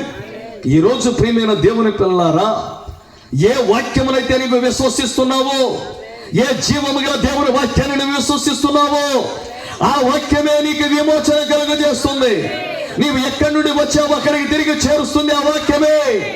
ఎందుకంటే ఆయన నోట నుండి వచ్చే మాట నిష్ఫలముగా ఆయన యొద్దకు మరలదు, కానీ అది దాని పంపిన పనిని తప్పక నెరవేర్చి తీరుతుంది. ఈ వాక్యము సత్యము గల సత్యము, ఈ వాక్యము జీవము గలది, ఈ వాక్యము శక్తి గలది, ఈ వాక్యము దాని పంపిన పనిని నెరవేర్చి దేవుని యొద్దకు వస్తుంది. ఆయన ఈ కాలంలో ఏం చేస్తుంది అంటే, ఆ వాక్యం నిన్ను వాక్యముగా మారుస్తుందా? హల్లెలూయా! ప్రియమైన దేవుని పిల్లలారా, ఆ మోషే వర్తమానాన్ని అంగీకరించని ఐగుప్తీయులకు ఆ వాక్యం తీర్పు తీరుస్తా ఉందా? హల్లెలూయా! 3 దినముల పాటు చేతికి తగిలేంత చిక్కటి చీకటి కమ్మింది. అదే సమయంలో ఆ ఐగుప్తు దేశంలో ఉన్నటువంటి గోషేను ప్రాంతంలో ఇశ్రాయేలు ప్రజలకు వెలుగుంది. అంటే సూర్యుడు గోషేను ప్రాంతంలో మాత్రమే తన యొక్క సూర్యకిరణాలను ప్రసరింపజేస్తున్నాడు. ఐగుప్తు దేశం మొత్తం కూడా సూర్యకిరణాలు ప్రసరించటం లేదు. ఆయన చేయగలడు అద్భుతాన్ని. హల్లెలూయా. ఆయన ఎర్ర సముద్రాన్ని పాయలు చేసినప్పుడు ప్రియమైన దేవుని పిల్లలారా, భయంకరమైన ఎండను కాచేలా చేస్తున్నాడు. ఆ మధ్యలో నేలంతా ఆరిపోయేటట్లు చేస్తున్నాడు. అదే సమయంలో చీలినటువంటి నీళ్లు మరలా ఇటువైపు ప్రవహించకుండా వాటిని గడ్డ కట్టే రాశిగా అంత చలి వాతావరణాన్ని కలుగజేశాడు. అక్కడ పక్కనే వేడి, ఇటు పక్కే చలి. హల్లెలూయా. అందుకే గిద్యోను అనుకుంటాను, అతడు దేవుని పరిశోధిస్తున్నప్పుడు, అయ్యా ఈ రాత్రి మంచు కురియాలి, గొర్రెబొచ్చు మీద మాత్రం మంచు కురవకూడదు, చుట్టంతా మంచు కురవాలన్నాడు. ఆ రాత్రి అలాగే జరిగింది. మరలా తర్వాత అన్నాడు, గొర్రెబొచ్చు మీద మాత్రం పడకూడదు, చుట్టూ పడాలన్నాడు. పడిందా? యేసయ్య చేయగలడా? ఆయన ఏదైనా చేయగలడు. ఆయన కథ మొత్తం మార్చగలడు. హల్లెలూయా. ప్రియమైన దేవుని పిల్లలారా, ఇశ్రాయేలుల కథ మొత్తం మార్చాడు. ఎందుకంటే వారిని విడిపించగలిగినటువంటి వ్యక్తి ప్రపంచంలోనే లేడు. ఎందుకంటే ఫరోకి తీర్పు తెచ్చి ఫరోని ఎర్ర సముద్రంలో నట్టెట ముంచేసి ఆరిన నేలపైన ఇశ్రాయేలు ప్రజలను నడిపించి పగటి వేళ మేఘ స్తంభంలో, రాత్రి వేళ అగ్ని స్తంభంలో ఆ ఇశ్రాయేలు ప్రజల్ని కానాను దేశానికి నడిపించిన వాడు దేవుడు, ప్రభువైన యేసుక్రీస్తు. 40 సంవత్సరాల పాటు ఆకాశం నుండి మన్నాను కురిపించి హల్లెలూయా వారికి ఆహారపు అంటే ఆకాశ పంటను తినిపించాడు ఆయన. హల్లెలూయా. బండను చీల్చి నీళ్లను సమృద్ధిగా పంపించాడా? ఏ వ్యక్తి కూడా ఏ రోజు ఆ ప్లేట్ తీసుకొని మోసే దగ్గరికి వెళ్ళి, సార్ నాకు రేషన్ తక్కువైందని అన్న దాఖలాలు లేవు. ఎందుకంటే ఆయన అన్నదాత, ఆయన ఆహారాన్ని పంపించే దేవుడు. హల్లెలూయా. మనము సేవిస్తున్న దేవుడు నమ్మదగిన దేవుడు. హల్లెలూయా. వారికి మాంసాపేక్ష కలిగినప్పుడు పూరేదన రప్పించినటువంటి దేవుడు. వారి వస్త్రం పాతగెలలేదు, వారి చెప్పులు పాడైపోలేదు, వారి వయసు ఆగిపోయింది, వారి సత్తువ తగ్గిపోలేదు, వారి దృష్టికి మాంద్యం రాలేదు. ఎందుకంటే దేవుడే మేఘ స్తంభమై వారిపైన ఆవరించి పక్షి రోజు రెక్కలతో కప్పి వారిని వాగ్దాన దేశానికి నడిపించాడు. ప్రియమైన దేవుని పిల్లలారా, ఓ ఆత్మ సంబంధమైన ఇశ్రాయేలీయులారా, నీ భాగ్యం ఎంత గొప్పది. మిమ్మల్ని పోలిన వాడు లేడు. ఎందుకంటే నీవు సేవిస్తున్న నీ దేవుడే నిన్ను ఆవరించి తన రెక్కలతో నిన్ను కప్పి, ముందు వెనక కప్పి ఆయన ఆవరించి నీ సన్నిధి, ఆయన సన్నిధి నీకు తోడుగా ఉంచి పరలోక రాజ్యానికి ఆయన నిన్ను నడిపిస్తున్నాడు. చింతగల నీ చింత యావత్తు ఆయన మీద వేయి. ఆయన నీ గురించి చింతిస్తున్నాడు. హల్లెలూయా. నీవు ప్రార్థన చేస్తే చాలు, ఆయన రంగం మీదకి వచ్చే దేవుడు. హల్లెలూయా. ప్రియమైన దేవుని పిల్లలారా, సుమారు 60 సంవత్సరాల పాటు కుంటివాణిగా ఉండి అమెరికా దేశపు కాంగ్రెస్ మన్ విలియం అబ్షా ఆయన ప్రవక్త కూటానికి వెళుతున్నాడు. కారు ట్రాఫిక్ జామ్ లో ఇరుక్కుంది. ఉదయంలో ప్రార్థన చేస్తున్నాడు, ప్రభువా నన్ను ఆ కూటానికి వెళ్ళనివ్వయ్యా, ఇవే నా ఆఖరి క్షణాలు, నా జీవితంలో ఆఖరి క్షణాలు ఇవే, నాకు ఈ అవకాశం పోతే తిరిగి రాదయ్యా, నేను ప్రవక్త కూటానికి వెళితే స్వస్థత పొందుతాను, నా జీవితంలో ఉన్న ఏకైక ఆశ నేను చనిపోక ముందే నేను కాళ్ళపై నిలబడాలి. హల్లెలూయా. ట్రాఫిక్ జామ్ క్లియర్ అయింది. ఆయన కూటానికి వెళ్ళాడు. ఆయన చక్రాలు కుర్చీలో పెట్టి తోసుకుంటూ వచ్చి లోపలికి వెళ్ళటానికి అవకాశం లేదు, తలుపు దగ్గరే పెట్టారు. ప్రవక్త ప్రసంగించడానికి ప్రారంభిస్తున్నారు. ఈలోపు ప్రభుదూత రానే వచ్చేసాడు. హల్లెలూయా. ఇప్పుడు ఆ ప్రభుదూతను చూడగానే ప్రవక్త అప్రమత్తమైపోయాడు. ఆ ప్రభుదూత మరలా లేచాడు. హల్లెలూయా. ప్రజల మీదగా వెళుతూ ఉన్నాడు ఆయన. వెళుతూ వెళుతూ వెళుతూ వెళుతూ అక్కడ తలుపు దగ్గర కూర్చున్నటువంటి విలియం అబ్షా గారి పైన అగ్నిస్తంభం వేలాడుతుండగా చూశాడు ఆయన. ఆ అగ్నిస్తంభం అక్కడ వేలాడుతున్నప్పుడు ప్రవక్తకు దర్శనం వస్తుంది. ఆ దర్శనములో ఆయన ఇక్కడే ఉంటాడు, కానీ ఆయన కళ్ళు జరిగిపోయినటువంటి గత కాలంలో ఆ విలియం అబ్షా గారి యొక్క జీవితంలో ఏం జరిగిందో, ఎందుకు ఆయన కుంటివాడు అయ్యాడో దేవుడు చూపిస్తున్నాడు. ఆ దర్శనము చూస్తుంటున్నాడు. 10 ఏళ్ల బాలుడు గడ్డివాము ఎక్కుతున్నాడు. ఆ గడ్డివాము మీద నుండి ఒక చిన్న వేగన మీద పడ్డాడు. నడు విరిగిపోయింది. ఆయన పక్షవాతానికి గురయ్యాడు. కాలు పని చేయడం ఆగిపోయింది అని చెప్తుంటే ఈ విలియం అబ్షా అంటున్నాడు, నా కుమారుడు అది నేనే. హల్లెలూయా, హల్లెలూయా, హల్లెలూయా. ఆ విలియం అబ్షా గారు అంటున్నారు, అయ్యా నానా కుమారా, ప్రభు నా కోసం ఒక్క మాటనే చెప్పాడా? నేను ఈ చక్రాల కుర్చీలోంచి లేస్తానని చెప్పాడా? అదే సమయంలో మరలా ఆ ప్రభు దూత అక్కడ ఒక స్త్రీ యొక్క తలపైన వ్రేలాడటం చూశాడు. ఆయన మరలా ఆ స్త్రీ గురించి ఆయన చెప్తూ ఉన్నాడు. ఆ కళలో, ఆ దర్శనములో, క్షమించాలి, కళ కాదు దర్శనం అది. ఆ దర్శనంలో చూస్తూ ఉన్నప్పుడు ఒక కుమార్తె టాన్సిల్స్ ఆపరేషన్ జరుగుతూ ఉంది. డాక్టర్ చూస్తూ ఉన్నాడు. ఏం జరిగిందో తెలియదు. భుజాల దగ్గర నుండి కింద భాగం అంతా చచ్చుబడిపోయింది అని ప్రవక్త చెప్తుంటే ఒక నల్ల జాతి స్త్రీ కేకలు పెట్టుకుంటూ, పాస్టర్ గారు, ఆమె ఎవరో కాదు, నా కుమార్తె.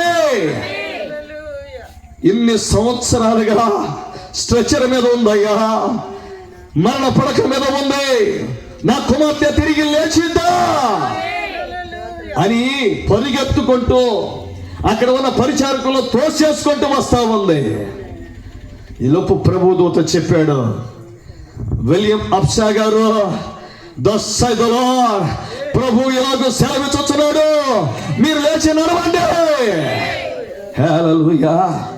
సుమారు 65 సంవత్సరాలుగా చచ్చుబడిపోయినటువంటి కండరాలు, నరాలు, ఎముకలు టప టప టప టప టప అంట మొదలు పెట్టాయి. నరాలలోనికి జీవం వస్తుంది. హల్లెలూయా. విశ్వాస కండరాలు పెరుగుతున్నాయి. అతడు ప్రభువా, నాకు అవిశ్వాసం రానిపోతాగా నీవు నన్ను ఇప్పుడు స్వస్థపరుస్తున్నావు అని లేచి నిలబడ్డాడు. 65 సంవత్సరాలుగా లేచి నిలబడలేని వ్యక్తి తన జీవితంలో మొట్టమొదటిసారిగా లేచి నిలబడ్డాడు ఆ యాక్సిడెంట్ తర్వాత.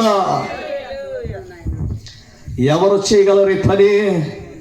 హల్లెలూయా. నిన్న నేడు నిరంతరము ఏకరీతిగా ఉన్న ప్రభు అయిన యేసుక్రీస్తు, హల్లెలూయా, ఆయన ఇటు తిరిగి మన ప్రభుతో చెప్తున్నాడు, అమ్మారి కుమార్తె ప్రభు అయిన యేసుక్రీస్తు నామములో తిరిగి బ్రతకబోతా ఉంది. ఆ కుమార్తెని స్ట్రెచ్చర్ మీద తోసుకుంటూ వస్తా ఉంది. తల్లి స్ట్రెచ్చర్ మీద నుండి ఒక్కసారిగా లేచి యేసుక్రీస్తు నామములో ఆమె గొంతులాడ ప్రారంభించింది. ప్రియమైన దేవుని పిల్లలారా, తన పిల్లల కోసమే దేవుడు ప్రవక్తల్ని పంపే దేవుడు. ఆయన యెహెజ్కేలు పంపి ఎండిన ఎముకలు ఆ తిరిగి బ్రతికేటట్లు చేసిన, దానియేలును పంపి దేవుని ప్రజలు తిరిగి విమోచన పొంది 70 సంవత్సరాల తర్వాత తిరిగి వారి దేశానికి వెళ్ళడానికి ప్రార్థన చేసిన దేవుడు ఏది చేసినా తన పిల్లల కోసమే. హల్లెలూయా. ఆయన ఈ కాలపు ఏలియా, విలియం మ్యారియన్ బ్రహ్నాము గారిని పంపింది ఎవరి కోసమో తెలుసా? ఈ పిల్లల కోసమే.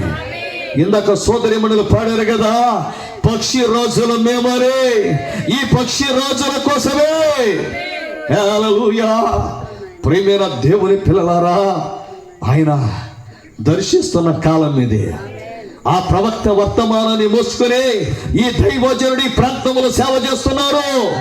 ఇది జీవము గల సేవ, ఈ పరిచర్య సత్యమైన సేవ. హల్లెలూయా. ప్రియమైన దేవుని పిల్లలారా, ఈ పరిచర్యలో జీవం ఉంది, ఈ పరిచర్యలో స్వస్థత ఉంది, ఈ పరిచర్యలో ఎత్తబడే విశ్వాసం ఉంది, ఈ పరిచర్యలో ఎత్తబడ్డ కావలసిన కృప ఉన్నది. లోకానికి తీర్పు తీరుస్తున్నాడు ఆయన. హల్లెలూయా. ప్రవక్త దేవుడు చూపించాడు, పరలోక రాజ్యము నుండి 7 దేవదూతలు వచ్చి ఆయన కలుసుకొనబోతున్నారని. హల్లెలూయా. ఆయన పశ్చిమానికి వెళ్ళాడు. ఆ 7 దేవదూతలు వచ్చారు. 26 మైళ్ళ ఎత్తుల 30 అడుగుల వైశాల్యములో మేఘ స్తంభం ఏర్పడి ఆ మేఘములోనికి ప్రవక్తని కొనిపోయాడు దేవుడు. హల్లెలూయా. అక్కడ తెరవబడిన చిన్న పుస్తకాన్ని 7 ముద్దల గ్రంథాన్ని దాని బయలుపాటును దేవుడే స్వయంగా ప్రవక్తకి ఇచ్చాడు. ప్రియమైన దేవుని పిల్లలారా, ఆ దేవదూతలు ఎవరో కాదు, 7 సంఘకాల వర్తమానికులు. 7 సంఘకాలాల వర్తమానికులు.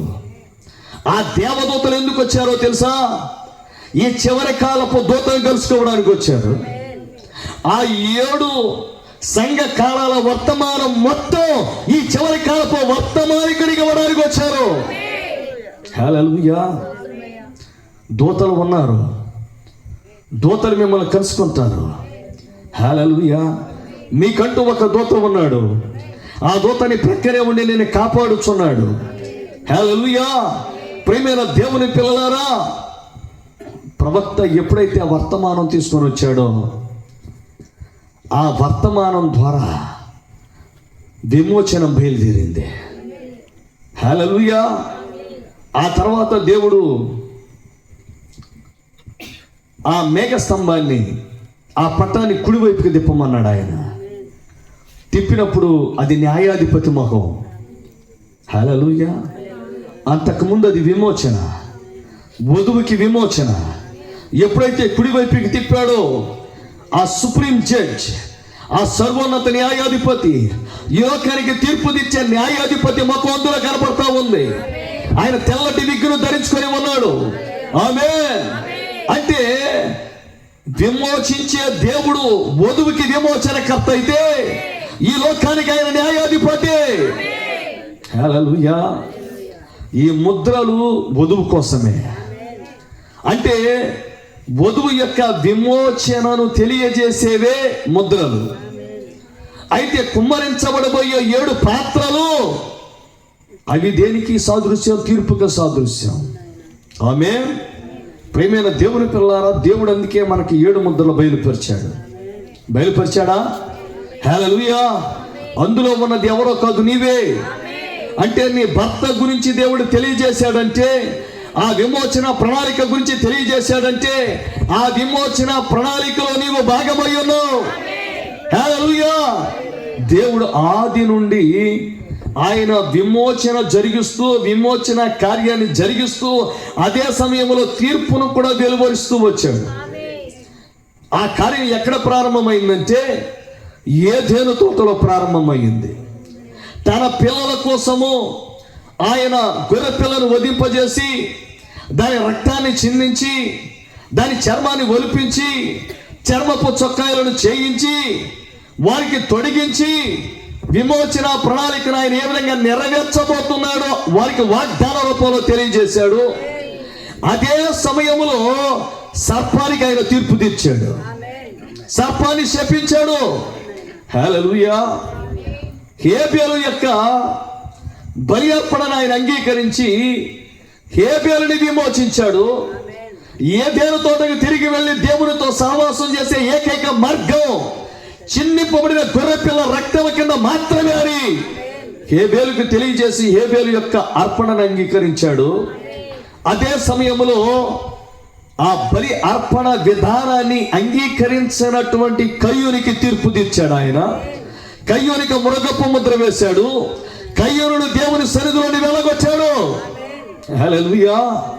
ఈ వాక్యాన్ని అంగీకరిస్తే విమోచన, ఈ వాక్యాన్ని త్రోసివేస్తే తీర్పు. హల్లెలూయా. ప్రియమైన దేవుని పిల్లలారా, అబ్రహాముకి విమోచన వచ్చాడా? అబ్రహాము దగ్గరకు వచ్చాడు. ఆయన శరీరధారిగా వచ్చాడు. అబ్రహాం ఇంట్లో బస చేశాడు. అబ్రహాం ఇంట్లో భోజనం చేశాడు. హల్లెలూయా.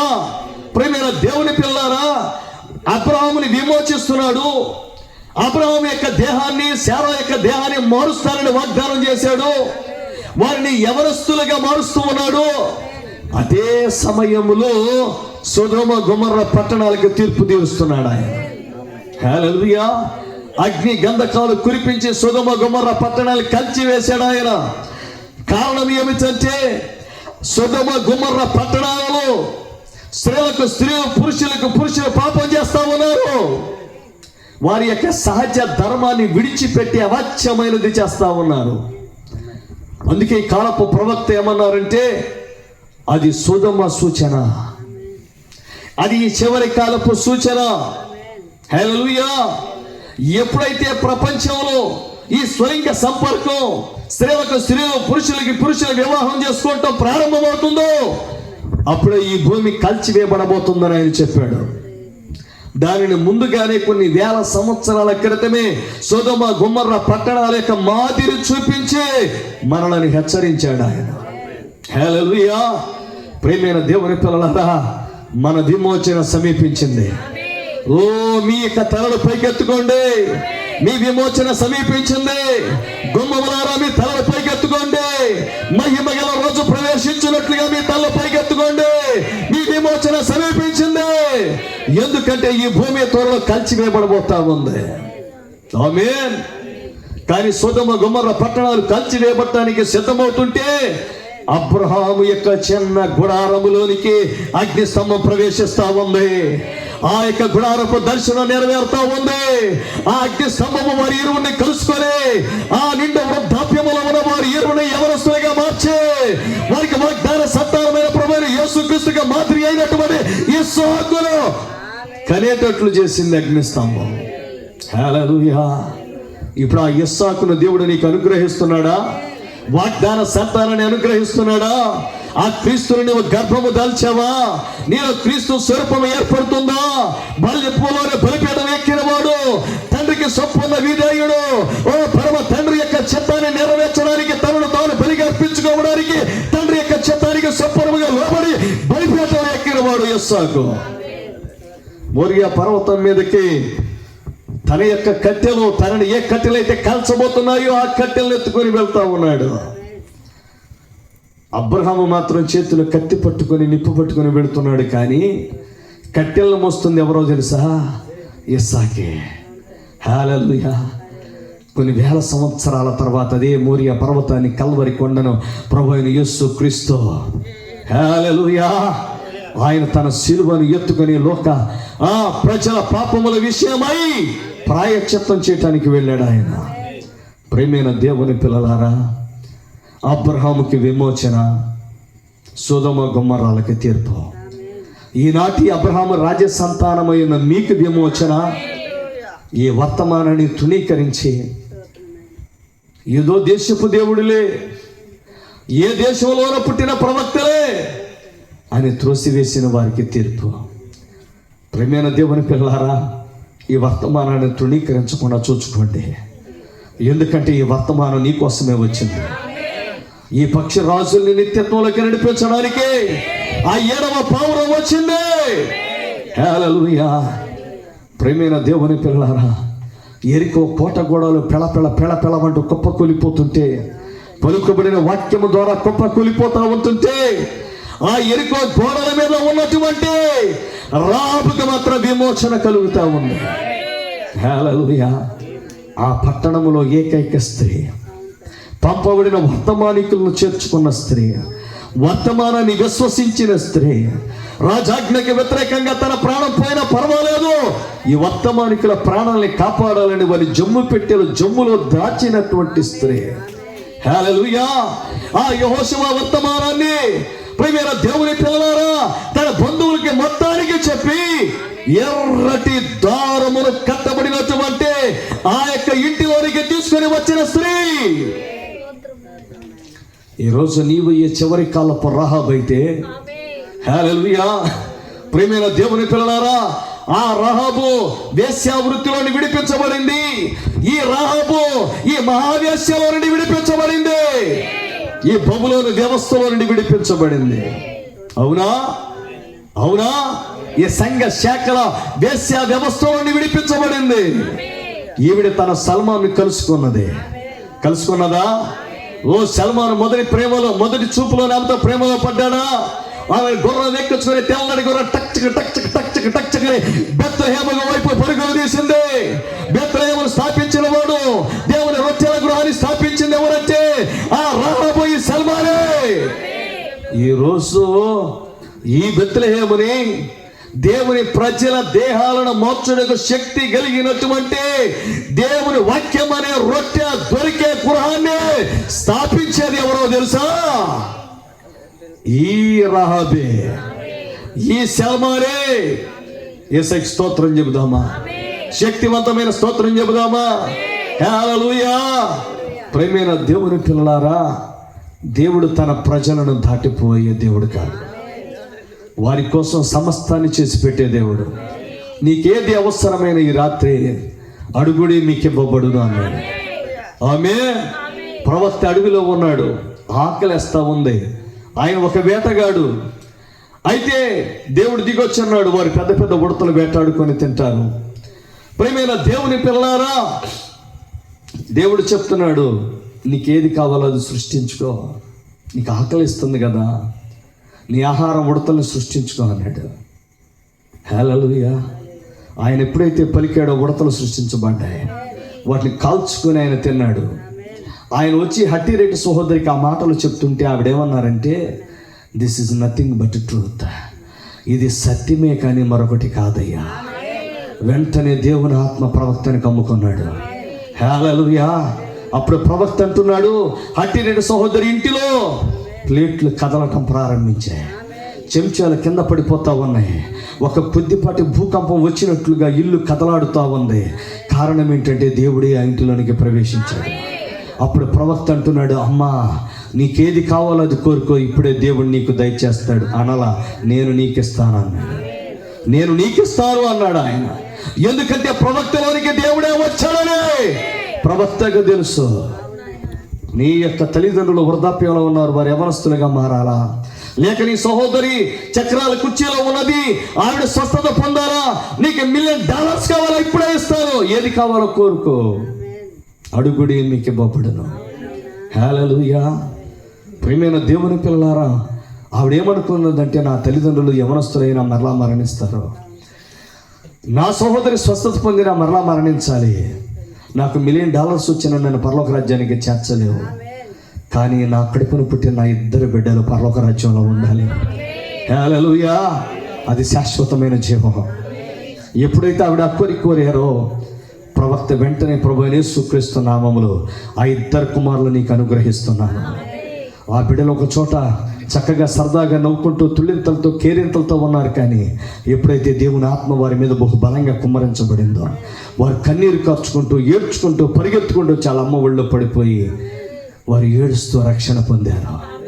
ప్రియమైన దేవుని పిల్లలారా, ఈ రాత్రి నీ కుమారుల రక్షణ, నీ కుమార్తెల రక్షణ కావాలనుకుంటే నువ్వు చేయతేసైగా చెప్పగలవా? యేసయ్యా, నా బిడ్డలను రక్షించయ్యా.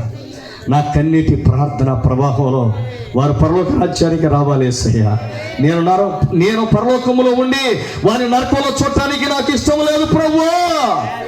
నీ హృదయ వాంఛన ఆయన తీరుస్తాడు. ఎందుకంటే ఈ భూమి మీద అత్యంత శ్రేష్టమైనది రక్షణ, ఈ భూమి మీద అత్యంత విలువైనది విమోచన. ఆయన విమోచనని అనుగ్రహించే దేవుడు. హల్లెలూయా. ఈ చివరి కాలంలో కూడా ప్రియమైన దేవుని పిల్లలారా, ఈ వధువుకి విమోచన కలుగు చేస్తున్నాడు. ఆయన కలుగు చేస్తున్నాడా? ఈ వాక్యము నీకు విమోచన కలుగు చేస్తూ ఉంది. నువ్వు ఎక్కడి నుండి వచ్చావంటే పరలోక రాజ్యము నుండి వచ్చావు. నువ్వు సామాన్యుడివి కాదు. హల్లెలూయా. నువ్వు సాధారణమైన వ్యక్తివి కాదు. నీవు చూసి తక్కువ అంచనా వేసుకుంటూ నా బ్రతికింతే అని అనుకుంటూ ఉండొచ్చు, కానీ నీవు ఎవరు అంటే సాక్షాత్తు దైవమే. కాకి పిల్ల కాకియే కదా, సింహం పిల్ల సింహమే కదా. దేవుని పిల్లవాడు దేవుడు కాదా? దైవములారా, చేతులెత్తి ఒక్కసారి హర్షాతిరేకాలు తెలియచేయగలమా? ఓ యేసయ్యా, నీకు వందనాలయ్యా. నన్ను రక్షించినందుకు నీకు స్తోత్రాలు, నన్ను విమోచించినందుకు నీకు స్తోత్రాలు, నన్ను ఉజ్జీవింపజేసినందుకు నీకు స్తోత్రాలు అయ్యా. నన్ను పరలోక రాజ్యమునకు సిద్ధపరచుచున్నందుకు వందనాలు, నీకు శతకోటి స్తోత్రాలయ్యా. నీ స్థాయిని నీవు గుర్తెరిగితే, నీవెవరో నీకు అర్థమైతే, నీవు ఎక్కడి నుండి వచ్చావో నీకు అర్థమైతే, ప్రియమైన దేవుని బిడ్డ, విజయము నీదే, స్వస్థత నీదే, రక్షణ నీదే, పరలోక రాజ్యము నీదే. హల్లెలూయా. ఒక యవనస్తుడు ఈ భూమి మీద తన మిగిలిన జీవితాన్ని, తన శేష జీవితాన్ని ఒక 20 సంవత్సరాలకో 25 సంవత్సరాలకో తన మిగిలిన జీవితం అంతా ఒక స్త్రీతో గడపటానికి, తన బిడ్డలకు జన్మనివ్వటానికి, తన యొక్క అత్యంత మధురమైన జ్ఞాపకాలు ఇవ్వటానికి ఒక స్త్రీని ఎన్నుకొని పెండ్లాడతాడు. హల్లెలూయా. తన మీద ఎవ్వరు ఒక పల్లెత్తు మాట అంటానికి కూడా ఒప్పుకోడు. ఆమేన్. అలాగే పరలోకపు దేవుడు నిత్యత్వాన్ని గడపటానికి ఈ స్త్రీని ఎన్నుకున్నాడు. హల్లెలూయా. ఈ గొర్రెపిల్ల భార్య వివాహోత్సవ సమయం వచ్చింది. ఆయన భార్య తన్ను తాను సిద్ధపరచుకొని ఉన్నది. ఆమె ధరించుకునే ప్రకాశమానములు నిర్మలములైన వస్త్రాలు ఆమెకి ఇవ్వబడ్డాయి. మనము మన ఇంటికి వెళ్ళే సమయం ఆసన్నమైంది. ఓ ప్రియమైన దేవుని పిల్లలారా, మన దేవుడు మన కొరకు విమోచన కార్యాన్ని జరిగిస్తున్నాడు. ఆయన ముందు వెనుకను కప్పి ఆయన చూస్తున్న దేవుడు, నిన్ను ఆవరించుతున్న దేవుడు, ఓ నీకు కావలసినవన్నీ అనుగ్రహిస్తున్న దేవుడు, నీ ప్రార్థనలకు జవాబులు ఇస్తున్న దేవుడు. ఓ హల్లెలూయా. ప్రార్థన చేయడం ప్రారంభించగానే దిగి వచ్చుచున్న దేవుడు, నేను ఆవరిస్తున్న దేవుడు ఆయన. హల్లెలూయా. ప్రియమైన దేవుని పిల్లలారా, ఆయన నిన్ను విడిచిపెట్టే దేవుడు కాదు. నేను ఖచ్చితంగా పరలోక రాజ్యానికి చేరుస్తాడు. నీవు ఎక్కడ ఉన్నా, ఏ స్థితిలో ఉన్నా, నీ దగ్గరకు వచ్చి నిన్ను సన్నిధించి నిన్ను దర్శించి నీ హృదయాన్ని మార్చి నీ ఆత్మను మార్చి నీ దేహాన్ని మారుస్తాడు. హల్లెలూయా. ప్రియమైన దేవుని పిల్లలారా, ఆయన విమోచకుడేనా? ఆయన రక్షకుడేనా? ఓ హల్లెలూయా. ఆయన ఈ భూమి మీదకి వచ్చినప్పుడు ఆయన గొర్రెల కాపరి కాబట్టి తన గొర్రెలు ఎక్కడ ఉన్నారో వాడిని వెతుక్కుంటూ వెళ్ళాడు. ఆయన వెతుక్కుంటూ వెళ్ళాడా? మార్గదర్శి లేక పిచ్చివాడైపోయి సేన పట్టి ఆ సమాధుల్లో నివాసం చేయుచున్న వ్యక్తి తన గురించి తాను పట్టించుకునే స్థితిలో లేకపోయినా సముద్రాన్ని దాటి వెళ్ళాడు రక్షకుడు. హల్లెలూయా. ఆ మార్గదర్శిని అంగీకరించగలవా?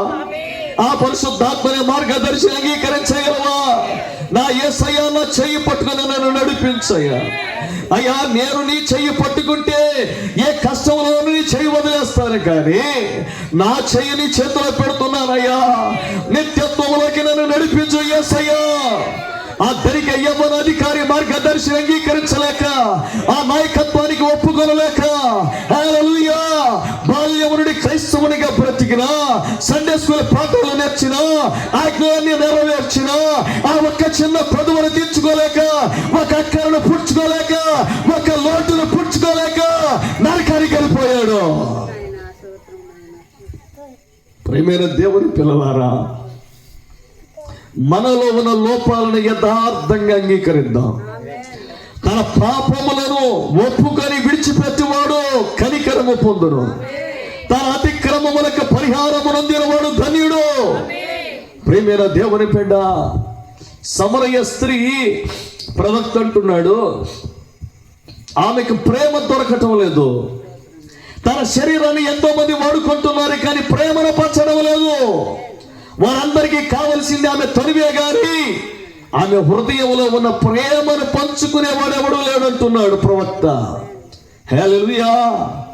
అందుకే ప్రేమను పంచడానికి యేసయ్య వెళుతున్నాడు. ఆ సమరయ స్త్రీని వెతుక్కుంటూ వెళుతున్నాడు. ఆ సమరయ స్త్రీని తన ఎదుగా ఆకర్షిస్తున్నాడు. హల్లెలూయా.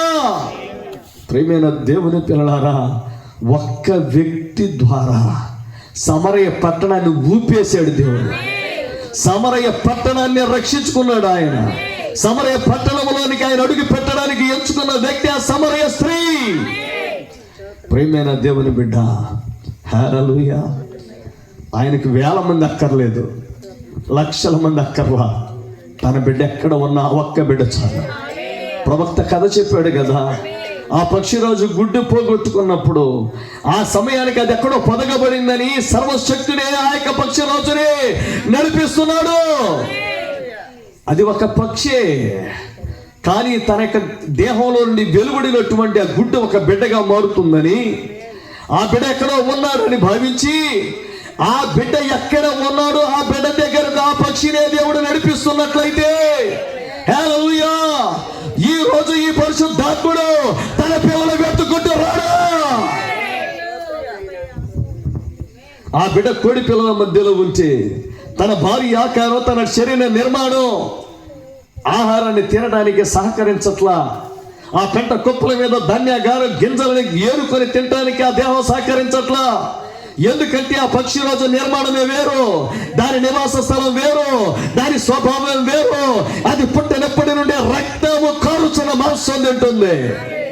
హల్లెలూయా. ఎప్పుడైతే ఆ తల్లి పక్షిరాజు బిడ్డను చూసిందో, నా కుమారుడు అక్కడ ఉన్నాడు. కుమారుడా, నీవు అక్కడ ఉండటానికి నిర్ణయించబడలేదు. ఆ కొడి పిల్లల మధ్యలో ఉండటానికి నిర్ణయించబడలా. ఆ లోకపు వ్యవస్థల్లో ఉండటానికి నిర్ణయించబడలా. ఆ సంఘ శాఖల్లో ఉండటానికి నిర్ణయించబడలేదు. ఆ వాక్యపు లోతులు లేని చోట నీవు ఉండటానికి వీల్లేదు. లోతైన వాక్యాన్ని నీవు భుజించవలసిన వాడవు. ఓ హల్లెలూయా. దేవుని మర్మాలను భుజించవలసిన వాడవు. పైకి రా. హల్లెలూయా. నీ రెండు రెక్కలు చాపు, ఒకేసారిగా తప్పడము కొట్టు. పైకి పైకి పైకి పై పైకి పై పైకి వచ్చేస్తున్నాడు కుమారుడు.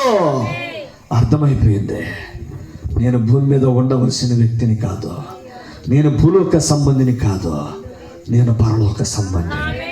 హల్లెలూయా. ఓ ఆ ఉన్నత స్థలములో విహరించవలసిన వ్యక్తిని, ఆ బండ సందుల్లో ఉండవలసిన వ్యక్తిని, అక్కడే గూడు కట్టుకోవలసిన వ్యక్తిని. హల్లెలూయా. 40 సంవత్సరాల తర్వాత తిరిగి యవ్వనాన్ని పొందుకొనవలసిన వ్యక్తిని. ఈ జీవిత కాల యాత్రను ముగించాక, ఓ హల్లెలూయా, అది నీ జీవితానికి ముగింపు కాదు. మరణం నీ జీవితానికి ముగింపు కాదు. హల్లెలూయా. మరణం నీ నిత్య యవ్వనానికి తొలిమెట్టు. నీవు మరణిస్తున్న సమయంలో ఆ దూతలు వస్తారు. నీ వాక్యపు దేహంలోకి నువ్వు ప్రవేశిస్తావు. నీ నిత్య యవ్వనంలోకి నువ్వు ప్రవేశిస్తావు. ఓ హల్లెలూయా. పరదేశికు కొనుకోబడతావు. నిత్య యవనస్తుడిగా మారిపోతావు. ఓ నిత్య జీవిగా మారిపోతావు. చిరంజీవిగా మారిపోతావు. చిరకాలము జీవించే వ్యక్తిగా మారిపోతావు. అందుకే బ్రతుకుట క్రీస్తే, చావైతే లాభం. క్రీస్తు వలె బ్రతకగలిగితే, నువ్వు బ్రతికేదే క్రీస్తు కోసం బ్రతికితే, ఆయనే నీ జీవితంలో అత్యధిక ప్రాధాన్యత పొందవలసిన వాడు. నీ జీవితంలో సంపూర్ణ అధికారం పొందదగిన వాడు ప్రభువైన యేసుక్రీస్తు. ఆయన అధికారానికి లోబడితే, ఆయనకు నువ్వు అప్పగించుకోగలిగితే, ఆయన నీ జీవితం పైన సంపూర్ణ అధికారాన్ని చెలాయించగలిగితే, హల్లెలూయా, నేను నిత్య యవ్వనస్తుడిగా మారుస్తాను. నీవు చిరకాలము జీవిస్తావు. ప్రియమైన దేవుని పిల్లలారా, ఇవి ఆషామాషి మాటలు కాదండి, వేదో చందమామ కథలు కాదు. ఆ దేశాలకు వెళ్ళి పరలోకాన్ని దర్శించి వచ్చి వ్రాసిన వారి మాటలు. ప్రియమైన దేవుని పిల్లలారా, హల్లెలూయా, ప్రవక్త జీవితంలో పరిచర్యలో దేవుడు అనేక సందర్భాలలో ఈ వాక్యాన్ని రుజువు చేశాడు. ఆయన ఇది రుజువు చేయబడిన వాక్యం, ఇది ధృవీకరించబడిన వాక్యం. ప్రవక్త వెళ్ళిపోయాడు, కానీ ప్రవక్త నడిపించిన ఆత్మ వెళ్ళిపోలేదు. ఎందుకంటే ఏలియాను తీసుకుంటాడు ఆయన, కానీ అదే ఏలి ఆత్మ ఎలీషా మీదకి వచ్చింది. మరలా కొన్ని వందల సంవత్సరాల తర్వాత బాప్తిస్మ ఇచ్చే యోహాను మీదకి వచ్చింది. మరలా కొన్ని వందల సంవత్సరాల తర్వాత బ్రహ్మాము గారి మీదకి వచ్చింది. మరలా ప్రకటన 11లో మోషే ఏలియాలుగా 144,000 మంది అనుకుంటాను ఇశ్రాయేలు ప్రజల దగ్గరికి రాబోతున్నారు. ఇప్పుడు ఆ ఏలియా ఆత్మ ఇప్పుడు మన మీద ఉంది. బ్రహ్మాము గారి ఆత్మ మన మీద ఉంది. చెప్పగలవా, బ్రహ్మాము దేవుడా ఎక్కడానే మరణమును పాయన చేయగలవా? యోర్దానుని పాయన చేయగలవా? దేవుడు మనందరినీ దీవించను గాక. ఈ సమయాన్ని దైవజనునికి అప్పగిస్తున్నాను. హల్లెలూయా. దేవుడి నామానికి మహిమ కలుగును గాక. మరి నిశ్చయంగా ఒక 5 నిమిషాలు చెప్తాను. మరి మనం స్వస్థత కావాలన్నా, అవసరత ఏదైనా కానీ దేవుని దగ్గర అడిగి మనం పొందుకుంటాం. మరి ఒక సందర్భంలో ఒక సహోదరి ఏం చేసిందంటే, తన కుమారుడికి అనారోగ్యంగా ఉన్నప్పుడు ఆమె హాస్పిటల్కి వెళ్ళినప్పుడు దానికి సంబంధించిన ఆ రోగానికి ట్రీట్మెంట్ చేయడానికి డాక్టర్స్ ఆ ఏరియాలో ఎవరు లేరు. ఎక్కడ దూర ప్రాంతాల నుంచి తీసుకురావాలి. అయితే ప్రేమ దేని బిడ్డలారా, మరి ఆ డాక్టర్ను తీసుకురావాలంటే చాలా ఖర్చు అవుతుంది, చాలా డబ్బు ఖర్చు అవుతుంది. హాస్పిటల్లో అంత చేసే స్తోమత ఆమెకు లేదు. అయితే ఆమె ఆ కుమారుని తీసుకొని ఇంటికి వచ్చేసింది. ఆమె ప్రార్థిస్తూ ఉన్న ఇంట్లో, అయ్యా నా కుమారుని అనారోగ్య పరిస్థితుల్లో ఉన్నాడు, నాకు ఇచ్చినప్పుడు అనారోగ్యంతో నాకు ఇవ్వలా, మంచిగా ఆరోగ్యంగా ఉన్న కుమారుని నాకు ఇచ్చావు, కానీ కొంత సమయంలో వాడు అనారోగ్య పాలయ్యాడు, మరి దాన్ని స్వస్థపరిచేవాడు నువ్వు ఒక్కడవే అని చెప్పేసి ఆమె ప్రార్థిస్తూ ఉందంట. ప్రార్థిస్తూ ఉన్నప్పుడు ఆమె ఏ డాక్టర్ గురించి అయితే ఆమె ప్రార్థిస్తుందో ఆ డాక్టర్ అంట ఆ ఒక ఇంటి మీద నుంచి వెళ్తా ఉన్నాడంట. ఆ ఇంటి మీద నుంచి వెళ్తా ఉన్నప్పుడు భయంకరమైన వర్షం వస్తుందంట. అప్పుడు వర్షం వస్తున్న ఆ సమయంలో ఆ కారు ఆ ఇంటి దగ్గరికి వచ్చి ఆగిపోయిందంట. ఆ ఇంటి దగ్గరికి వచ్చి ఆగిపోయి అప్పుడు ఆయన ఆ రాత్రి వెళ్ళడానికి అవకాశం లేదు. అప్పుడు వెంటనే ఆ ఇంటి ముందు ఆ డోర్ వేస్తుంటే వెళ్ళి డోర్ కొట్టాడంట. అమ్మ నా కారు ఆగిపోయింది అని చెప్పేసి ఈ రాత్రికి నేను ఇక్కడ షెల్టర్ ఇక్కడ ఉండటానికి ఏమైనా అవకాశం ఉందా అని అడిగాడంట. అప్పుడు ఆ ఇంట్లో సరే రండి అని చెప్పేసి ఇంట్లోకి ఆహ్వానించారు. తడిసిపోయే బట్టలు లోపలికి వచ్చి టవల్ ఇచ్చి తుడుచుకొని శుభ్రంగా ఆమె కుమార్తె ఆమె లోపల తల్లి ఏం చేస్తుందంటే ప్రార్థన చేస్తూ ఉందంట. ఆ రాత్రి అంతా ప్రార్థన చేస్తూ ఉంటే ఆయన వింటున్నాడు, ఎవరు ఆమె అంతసేటికి ప్రార్థన చేస్తుంది ఎవరు అని అడిగింది. ఆమె ఎవరో కాదు, నా సహోదరి కుమారుడు అనారోగ్యంగా ఉన్నాడు, మరి ఆమె చూపించడానికి ఆ డాక్టర్ ఇక్కడ ఎవరో లేరంటే విదేశాల్లో ఉన్నాడంట, మరి ఆయన రావాలంటే చాలా ఖర్చు అవుతుందని చెప్పారు అని అనగానే ఏంటమ్మా అంటే పలానా రోగం అని నేను చెప్పగానే ఆ రోగానికి సంబంధించిన ఒకే ఒక్క డాక్టర్ ఉన్నాడంట, మరి ఆయన చేస్తేనే కానీ ఈ ఆపరేషన్ సక్సెస్ అవుతుందని చెప్పారంట. వెంటనే ప్రియమైన దేవుని బిడ్డలారా ఆయన పేరేంటేమంటే పలానా చెప్పిందంట. మరి ఎక్కడుంటాడు, పలానా దేశంలో ఉంటాడని చెప్పంట. అప్పుడు ఆయన ఎవరో కాదమ్మా నేనే అని చెప్పాడంట. చూడండి ప్రియమైన దేవుని బిడ్డలారా, మరి ఎంత గొప్ప ప్రార్థన ఆమె చేస్తున్న ప్రార్థనకి ఎక్కడో ఉండవలసిన ఆయన మరి దేవుడు తన ఇంటికి నడిపించాడు. మరి నిజంగా ప్రియమైన దేవుడు ఎంత గొప్ప కార్యమో చూడండి. ఆమె ఇంట్లో చేస్తున్న ప్రార్థన మనకు స్వస్థత అవసరమైతే మరి నిజంగా విశ్వాసం ఉంచి దేవుని దగ్గర ప్రార్థించినప్పుడు దేవుడు గొప్ప కార్యం చేస్తాడు. అసాధ్యమైన వాటిని కూడా సుసాధ్యము చేయగలిగిన దేవుడు ఆయన. ఆమేన్. అలాగే ఇంకొక వ్యక్తి ఉన్నాడు, ఒక దేవుని నమ్మని నాస్తికుడు ఉన్నాడు. దేవుడు అంటే అసలు నమ్మడు ఆయన. అయితే ఆయన దేవుణ్ణి అంగీకరించాడు. ఆయన సాక్షి చెప్తే, అయ్యా నువ్వు నాస్తికుడు కదా, నువ్వు దేవుణ్ణి నమ్మనవాడు కదా, మరి ఎలాగ దేవుణ్ణి నువ్వు అంగీకరించావు అని అడిగినప్పుడు అప్పుడు ఆయన సాక్ష్యం చెప్పాడు. అయ్యా నేను ఒక రోజున నాకు ఒక బేకరీ ఉంది నాకు పలానా సిటీలో. ఆ బేకరీలో నాకు చాలామంది పల్లెలు ఉంటారు, మరి అందరు వర్కర్స్ ఉంటారు, అందరి దగ్గర చక్కగా పనిచేస్తూ ఉంటారు. అయితే ఆ మార్గంలో వెళ్తూ ఉన్నప్పుడు ఒక రోజు ఉదయం పూట ఒక సహోదరి ఇంట్లో ప్రార్థన చేస్తూ ఉందంట. ప్రార్థన చేస్తూ ఉంటే నేను ఆ డోర్ దగ్గర చూశాను, రోజు ప్రార్థన చేస్తుంది. అలాగే ఒక రోజు వెళ్ళి ఏంటి ప్రార్థన చేస్తాను వెళ్ళి అడిగాడంట. అడిగినప్పుడు ఆ మంది, అయ్యా నువ్వు ఎందుకు ప్రార్థన చేస్తున్నావు అడిగినప్పుడు, అయ్యా ఆ మందంట నా అనుదిన ఆహారం కోసం ప్రార్థన చేస్తున్నానంట. నా అనుదిన ఆహారం నాకు దయచేయ్యా అని అడిగిందంట. అని ప్రార్థన చేస్తున్నాను, నా కుమారుడు నిద్రపోతున్నాడు, లేచేపాటికి మరి ఆకలితో ఉంటాడు, మరి ఆకలి కోసము మరి ఆకలితో ఉన్నప్పుడు నా కుమారుడికి పెట్టాలి కదా అంటే మరి ఏదో పని చేసుకోవచ్చు కదా అంటే తన భర్త లేడు, నిజంగా వెదవరాలు. అటువంటి పరిస్థితుల్లో ప్రియమైన దేవుళ్ళారా ఏ పని ఆమెకు దొరకల. అటువంటి పరిస్థితుల్లో ఆమె ప్రార్థన చేస్తున్న సమయంలో నా అనుదిన ఆహారం కోసం ప్రార్థన చేస్తున్నా అనగానే ఆ మందంట నీ అనుదిన ఆహారం ప్రార్థన చేస్తూ వచ్చేస్తుందా అన్నప్పుడు దేవుడు నిశ్చయంగా ఇస్తాడు, నాకు దేవుడు నాకు సహాయం చేస్తాడని చెప్పిందని. అయితే ప్రియమైన దేవుని బిడ్డలారా అయితే ఆయన అన్నాడంట, అమ్మ ఇదిగో ఈ డబ్బులు తీసుకో, నీ కుమారుడికి ఏదైనా వండి పెట్టి చక్కగా చేసుకో చెప్పాడంట. నాకు వద్దయ్యా, నాకు ఎవరో ఇచ్చాను అది నాకు వద్దు, నా దేవుడు నాకు ఇస్తాడు అని చెప్తుంటే, ఇదిగో అమ్మ నేను ఇస్తున్నాను కదా, ఇది నీ దేవుడే ఇచ్చాడు అనుకో అని చెప్పినప్పుడు ఆ మందంట, ఎలా నాకు వద్దయ్యా, నా దేవుడు ఇస్తే అది గొప్పగా ఉంటుంది, నువ్వు ఇచ్చేది కాదని చెప్పిందంట. అయితే ఆమె అన్నాడంట, సరే నాకు బేకరీ ఉంది పలానా సార్ అక్కడికి రా, అక్కడ ఏమైనా కావాలంటే తీసుకెళ్తా కానీ రా అన్నాడంట. సరే అని చెప్పేసి ఆ బేకరీ దగ్గరికి వెళ్ళిందంట. వెళ్ళిన తర్వాత అప్పుడు అన్నాడంట, నువ్వేం గురించి ప్రార్థన చేస్తున్నావు అడిగంట. నా అనుదిన ఆహారం నాకు దయచేయి అని అడిగానండి. అయితే మరి దాన్ని ఒక పేపర్ మీద రాసి అన్నాడంట. ఒక పేపర్ మీద రాసి ఈ కాటాలో పెట్టు. ఒక పక్కన ఈ కాటాకి ఈ పేపర్ వెయిట్కి ఎంతైతే వస్తుందో అది దాన్ని తీసుకొని నీ జీవనోపాధి నిమిత్తం గడుపుకొని చెప్పాడంట. అయితే ఆ పేపర్ వెయిట్ ఎంత ఉంటుంది? చాలా పలసగా ఉంటుంది. మరి ఈ పక్కన పేపర్ పెట్టాడు, ఈ పక్కన నీకు ఎంత తూగిద్దో అంత తీసుకుని వెళ్ళిపో, ఈరోజు నీకు ఆహారం ఇదే అని చెప్పగానే ఆ మందంట సరే పేపర్ పెట్టండి అన్న.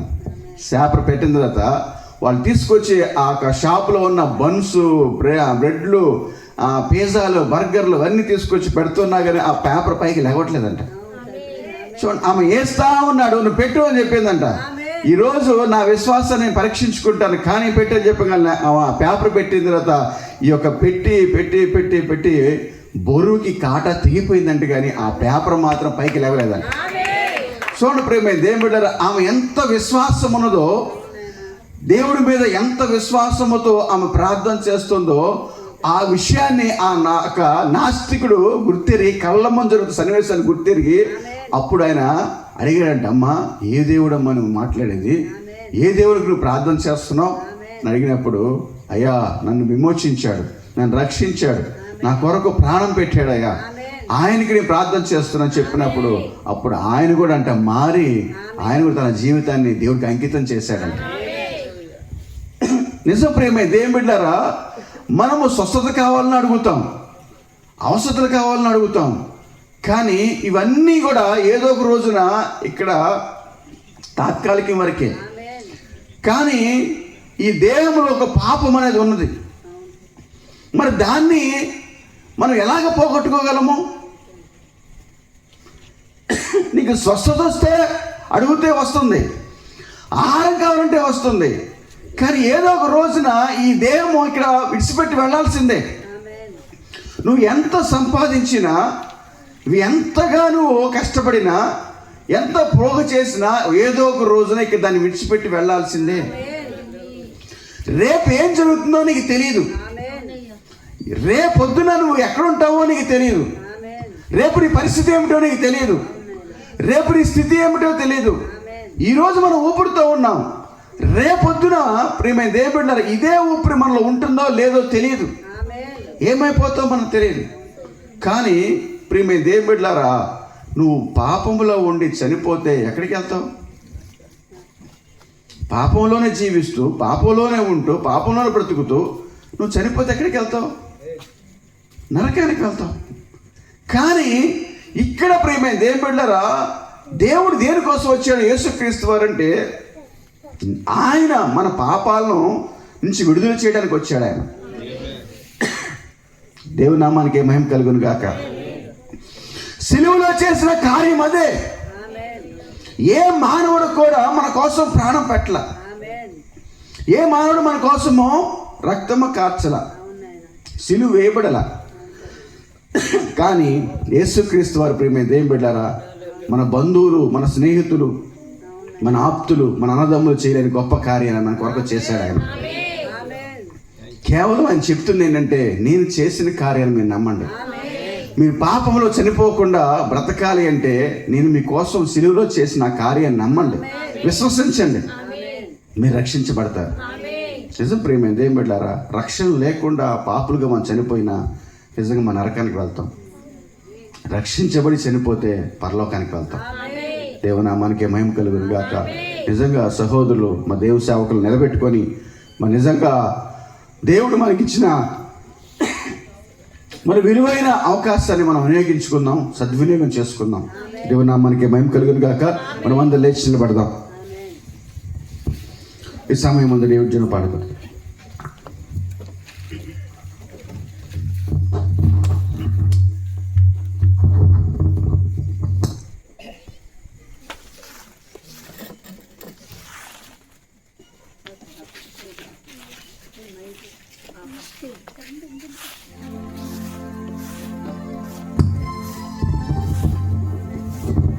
తలంచుచు ఉన్నా నీ కృపనే నమ్ముకొనున్నా నీ కృప తాళంచుచు ఉన్నా నీ కృపనే నమ్ముకొనున్నా నీ కృప యేసయ్యా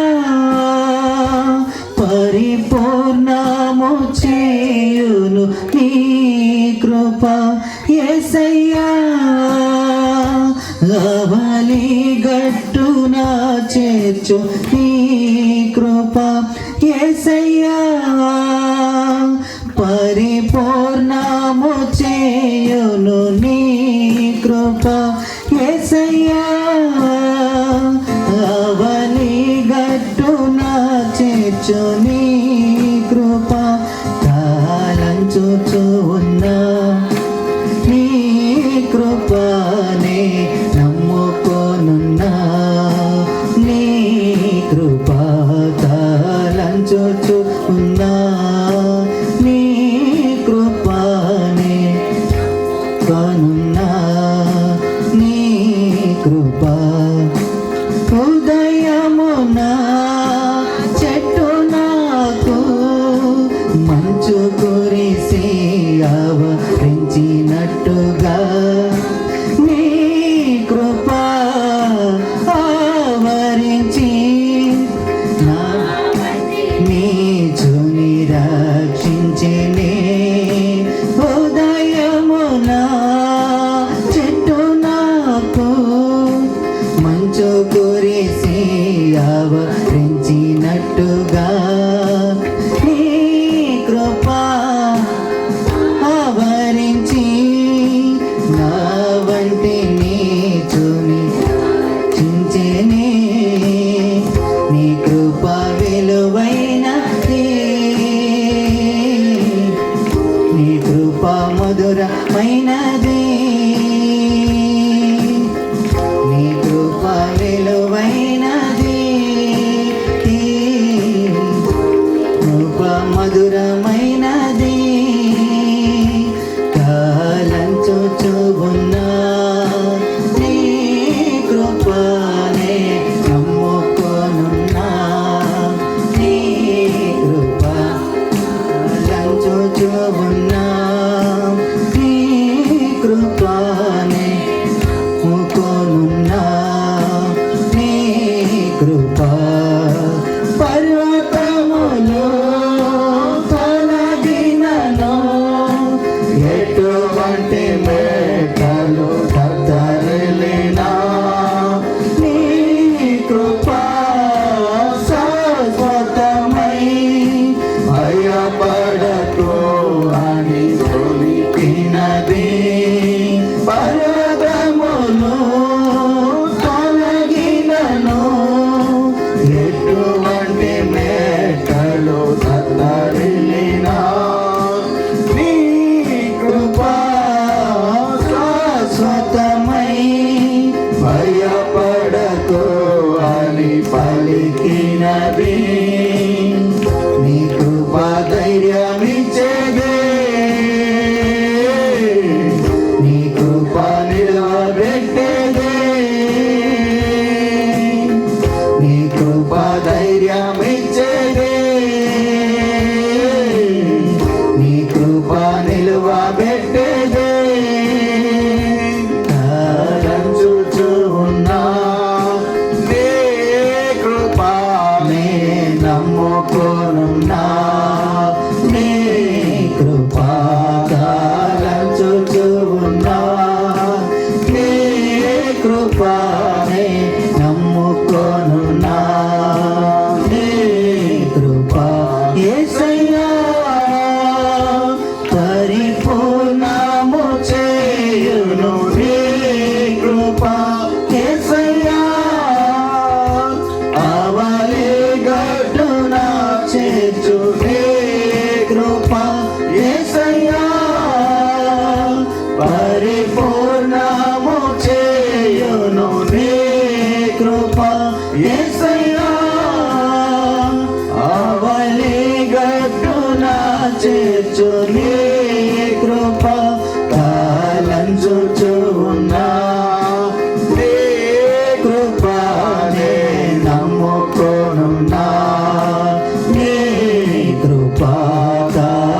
తలంచుచు ఉన్నా నీ కృపనే నమ్ముకోనున్నా నీ కృప. హల్లెలూయా హల్లెలూయా హల్లెలూయా హల్లెలూయా హల్లెలూయా. ప్రభువానికి స్తోత్రము నాయన.